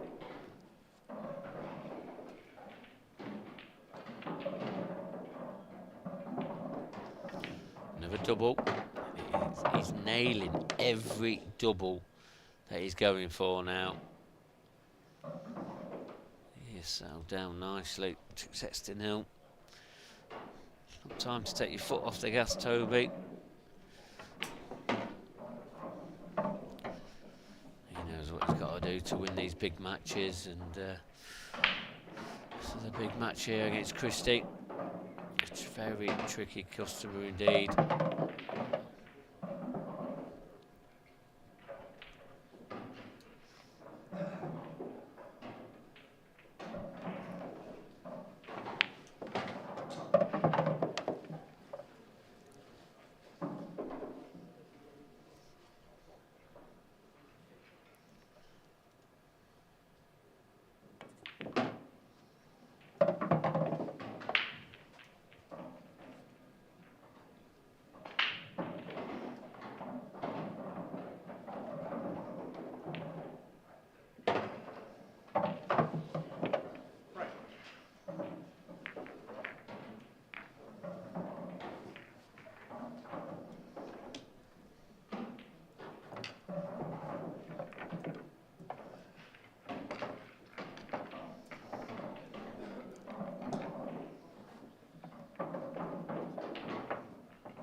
So, break and clearance there for Toby. Now, is Christie going to reply to that?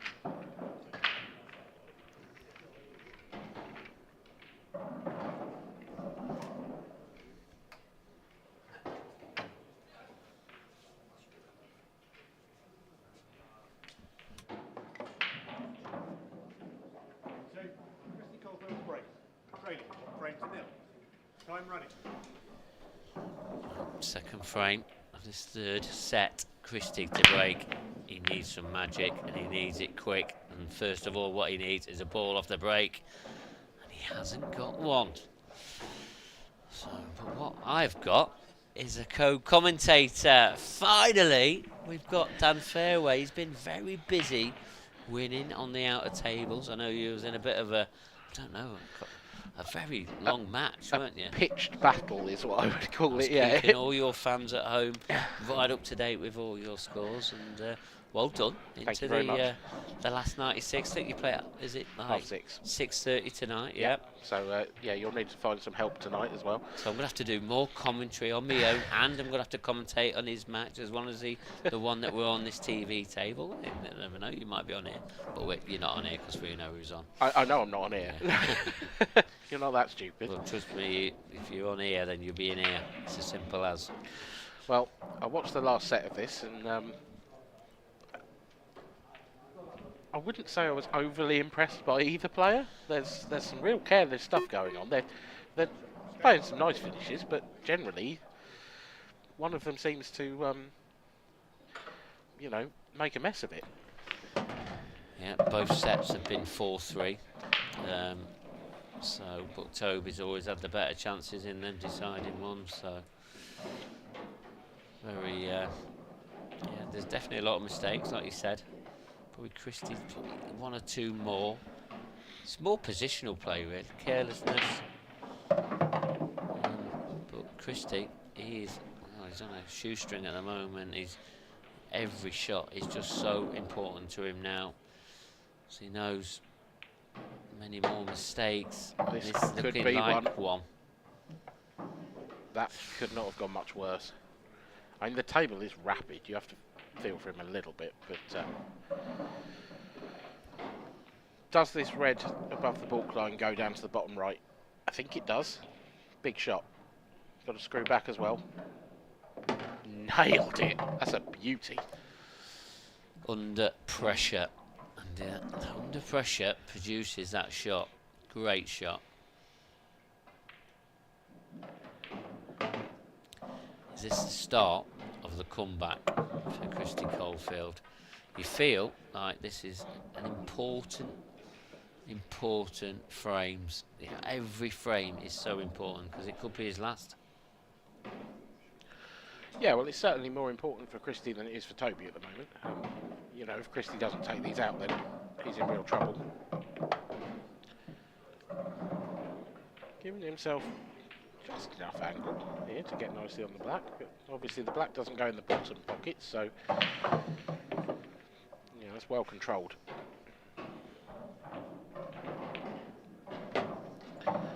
One apiece then in the third set. Toby Bolt leading 2-0. And interesting matchup this. I mean, before the game started, I'd have said you could toss a coin, basically, for this one. Yeah, it wasn't it? I mean, it's only the odd frames at the moment that's separating them both apart. Well, they're both players who have held professional status, aren't they, on the IPA? Yeah. Both gone away, had a few events out, and have now entered the Worlds. But they're both players who, I think it's fair to say, sort of flattered to deceive at professional level. They didn't hit the straps, and they didn't make the progress that you would expect of them. Both of them have huge potential. Neither of them really showed it in the pro ranks.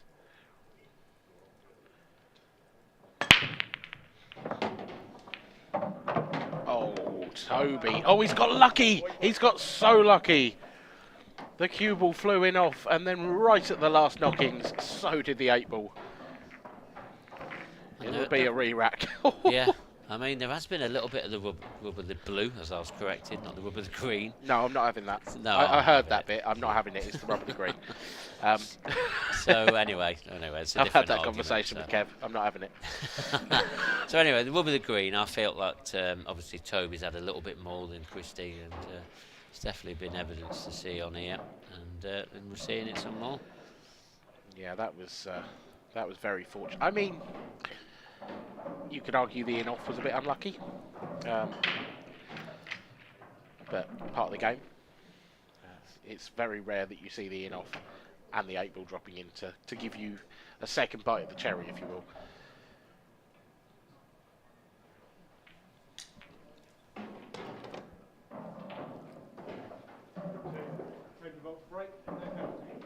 So, Toby Bolt, feel like he's been a bit fortunate there. Can he take advantage? Seems to be breaking very nicely now. He's had a few in-offs though in this match. Close to Dicing another. with death. And yet, they've come out. They've all come out. Be happy if he's got an opening yellow, but... Well, he has got an opening yellow. He's got one into either centre pocket, really, but both of them are horrible shots. If he has to go reds, the red closest to the cue ball, sorry, the red below the cue ball, is probably problem number 1. The red below the black isn't all that simple either. You want to get nicely on that into the middle, or you've got a pretty small window to get it into the corner. So there's problem 1 solved.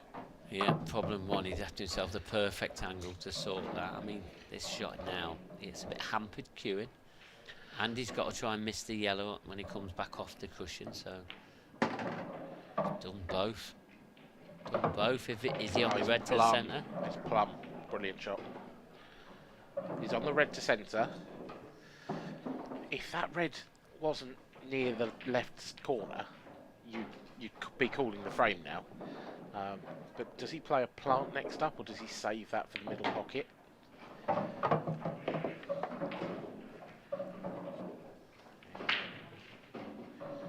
to have to drop this in the middle. He wants to get as straight as possible on this. Angle is not his friend here.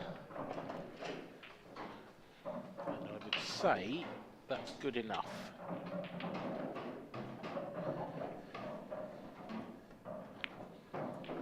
And it is.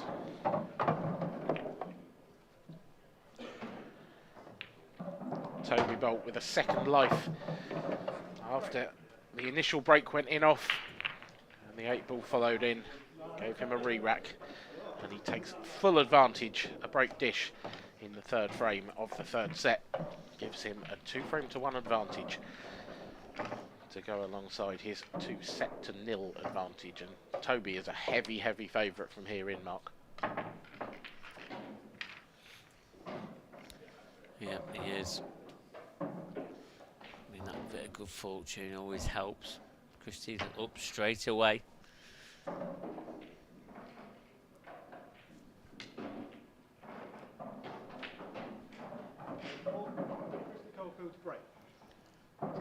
frames to 1. Time running.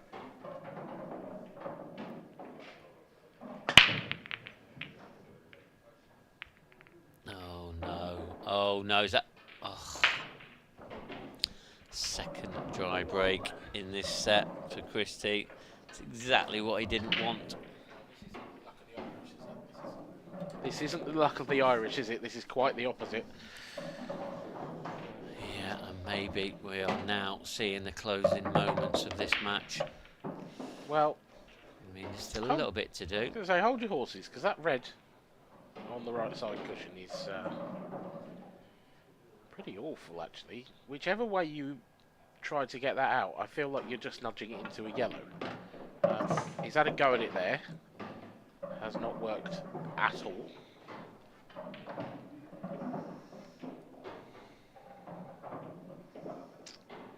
And now Toby Bolt finds himself in a spot of bother. Still got a huge amount of control in this frame.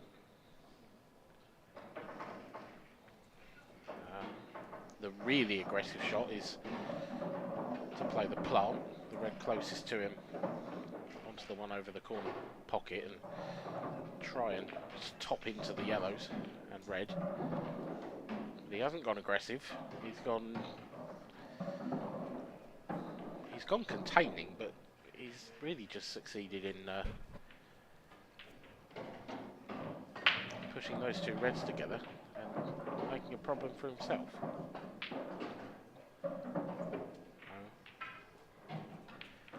This could be a long frame.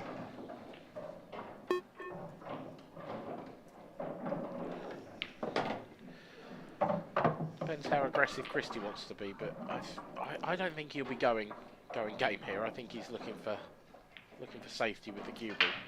Oh no. That's a bad shot. He was trying to cover the pocket for the black and he's got a long way off. Yeah, hugely.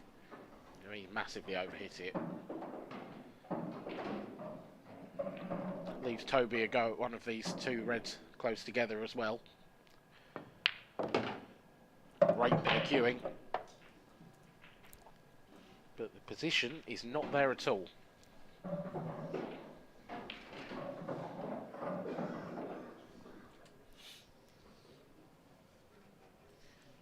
Yeah, definitely a little bit to go in this one. Yep, Christie Caulfield still alive and well in this frame. Unless Toby can come up with something spectacular. And that's not the one. And Toby might find himself in a spot of bother here. Christie's... Okay. I thought Christie might consider putting the... Yeah, there we go. Putting the cue ball in behind yellow and black. And he's done it superbly. Yes, I mean, it's not helped him out, but he needs to find himself a little bit of time, a little bit of security. And well, he needs a foul to win this frame, really. He needs to force Toby into a foul. This is a good effort. Oh, what a shot. It's a great shot. I don't know if Toby actually wanted to pot it, but it is a great shot. It's a great escape. Can he open things up here? I don't think he's trying to, because he'd be digging at this, wouldn't he? Yep. Yeah, Toby hands the table back over to Christie. Decided that was not the time to go for it. Not the cleverest of shots from Toby, though. I think Christie's got a chance here to find a telling safety or two. Oh, that's fortunate. Right, Christie's had a bit of a touch there.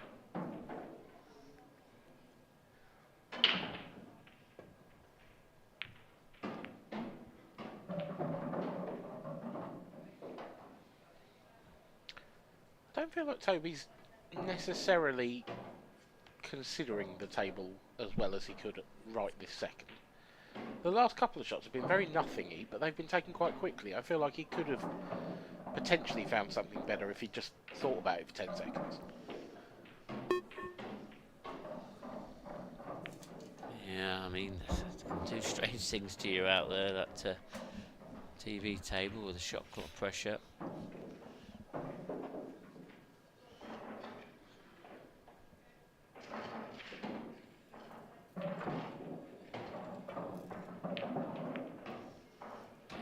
bad.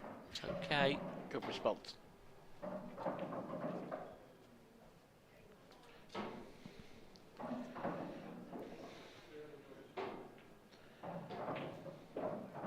Christie could go game here though. It just depends how he's feeling. He could give himself the angle to screw into the yellow and black after this shot. Take this one up to the top right.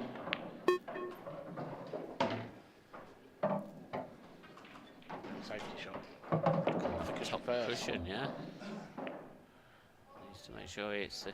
Yeah, I quite like that shot because now he's got that ball in that top half of the table over the pocket where he might be able to get the black out. Toby's gone double, and it's brilliant, isn't it? Oh, it looked so good. close. It looked good when it come off the bottom cushion. I was with you on that one, Dan, but as it got closer, it was always going wide. But Christie back to the table, still in this match, remember? I mean, well, Christie's only really got one pot on here, and that's the yellow to the right centre, but quite in offy with that red close to the top right. Oh, that's a bit That's loose. so careless. That's very loose. And now Toby has the chance to go for these. And he's given himself, I think, just enough angle. He's going to punch this into the middle, send the cue ball up towards the black and yellow. And hasn't he sent it well? This is brilliant. This couldn't be any better. Toby Bolt is going to take a 3-1 lead in this third set. Christie Caulfield now needs to win all three just to stay in the match. Just to stay in the World Championships. He needs 3 frames in a row and then 2 more sets as well. Yeah, you feel that clearance there. I mean, it was such a careless safety from Christie. You are right. Even from what I've seen, he hasn't had the run, but yeah, that's a really, really careless safety shot from Christie Caulfield that allowed Toby the chance to go for those. Because there were moments in that frame where Christie had it absolutely tied up. And for me, he let Toby off the hook. Yeah, he did. And, well, the rest might be history very, very soon. Toby Bolt. We've seen Christie Caulfield's last shot. And Toby's had a few breaking clearances. He has had a few in-offs though.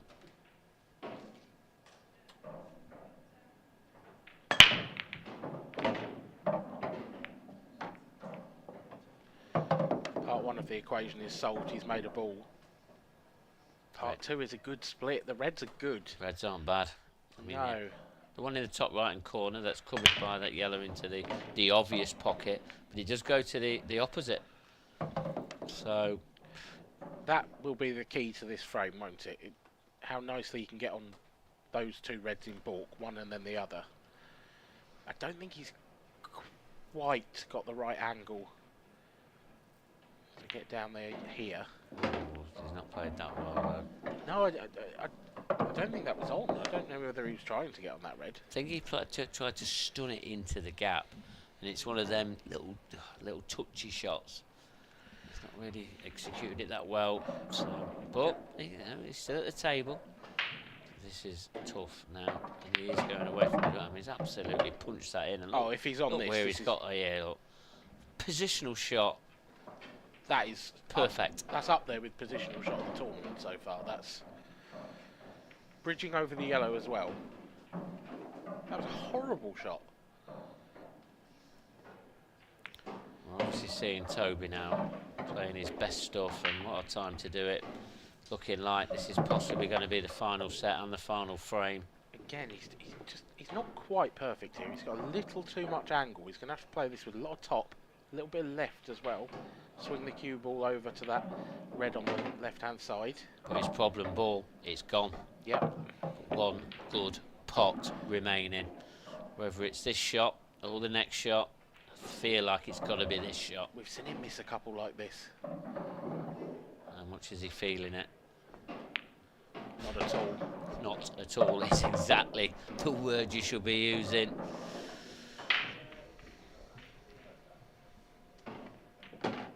Oh, he's underdone that by no. Whoa. Are we seeing a twist?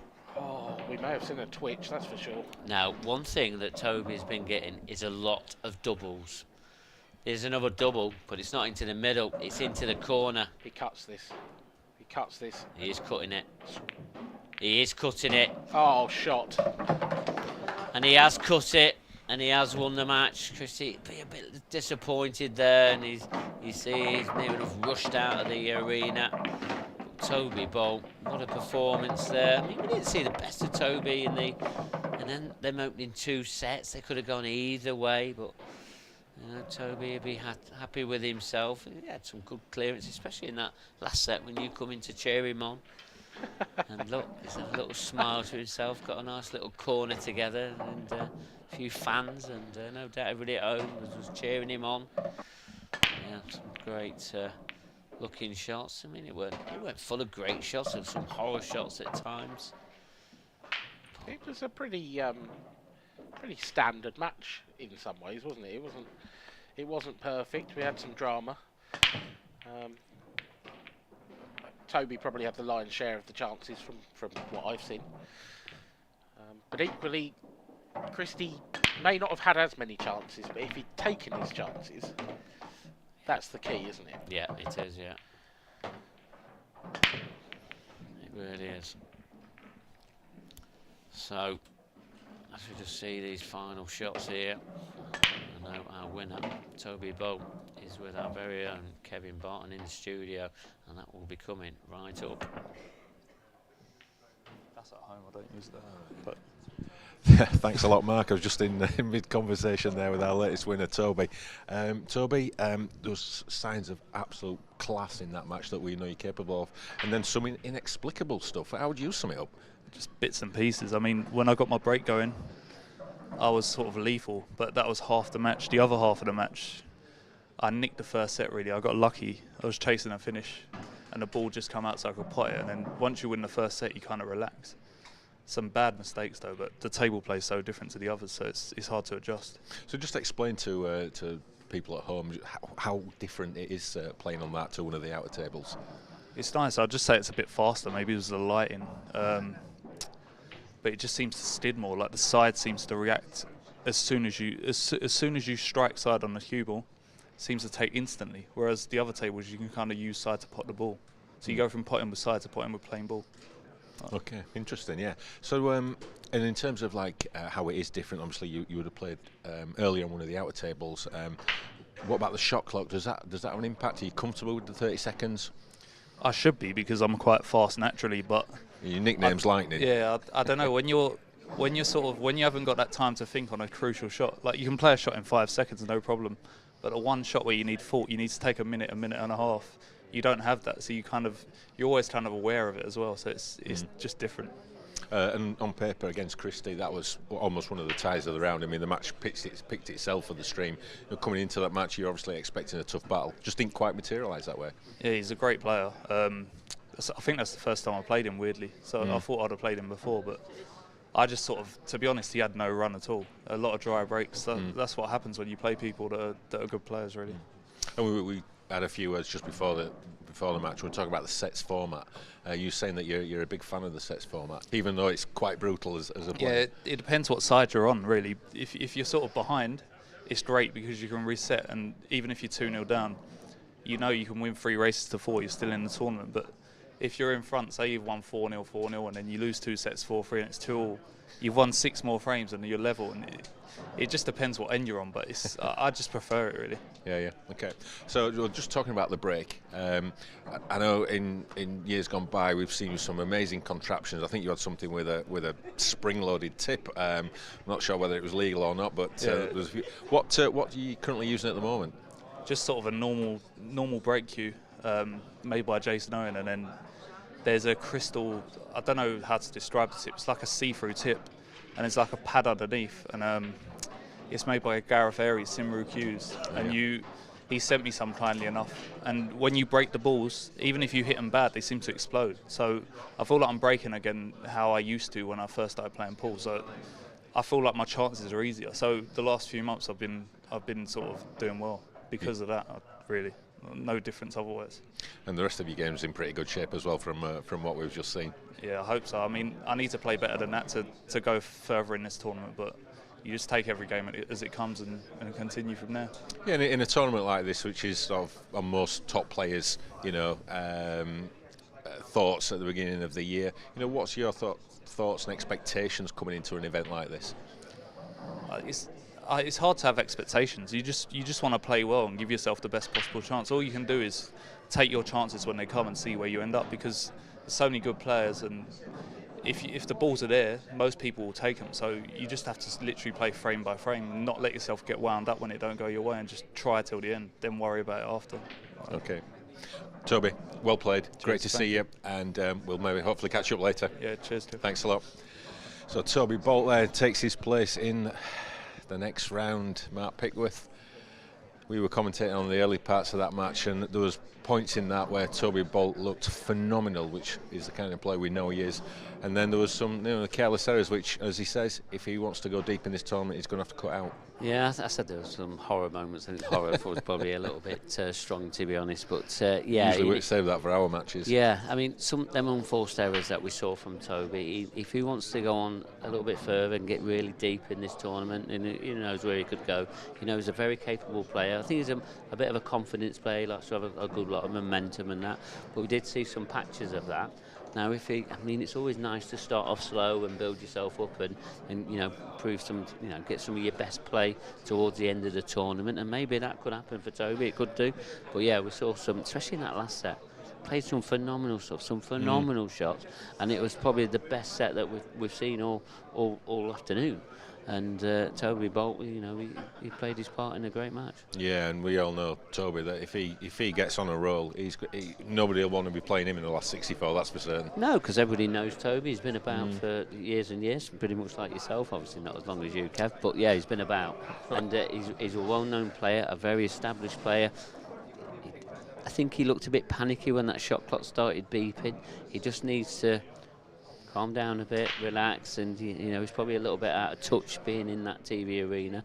But that's the experience now. He's been in there, he's got the win, and he's in the next round. Yeah, and unfortunately for Christie, local player, it just never really quite happened for him. I think bits and pieces that Toby said about his game was probably more relevant to Christie, really. Yeah, and I think we spoke about these surroundings with the cameras, with the shot clock, and sometimes you can get found out. And I think what we saw that Christie did get found out. You can't really go around canning into ball, especially on that type of cloth. It's brand new cloth, brand new cushions, brand new balls. Everything's sliding, everything is super, super fast, and it's caught him out. And to be honest, he just never looked settled throughout that match. Yeah, absolutely. Well, it's Toby who gets the W. He is into the next round. And so that's it from us here this afternoon. We hope you've enjoyed those two matches we brought you. We're going to be back, though, at 6 o'clock, so not too long to wait. So set your reminders, and we'll see you again at 6.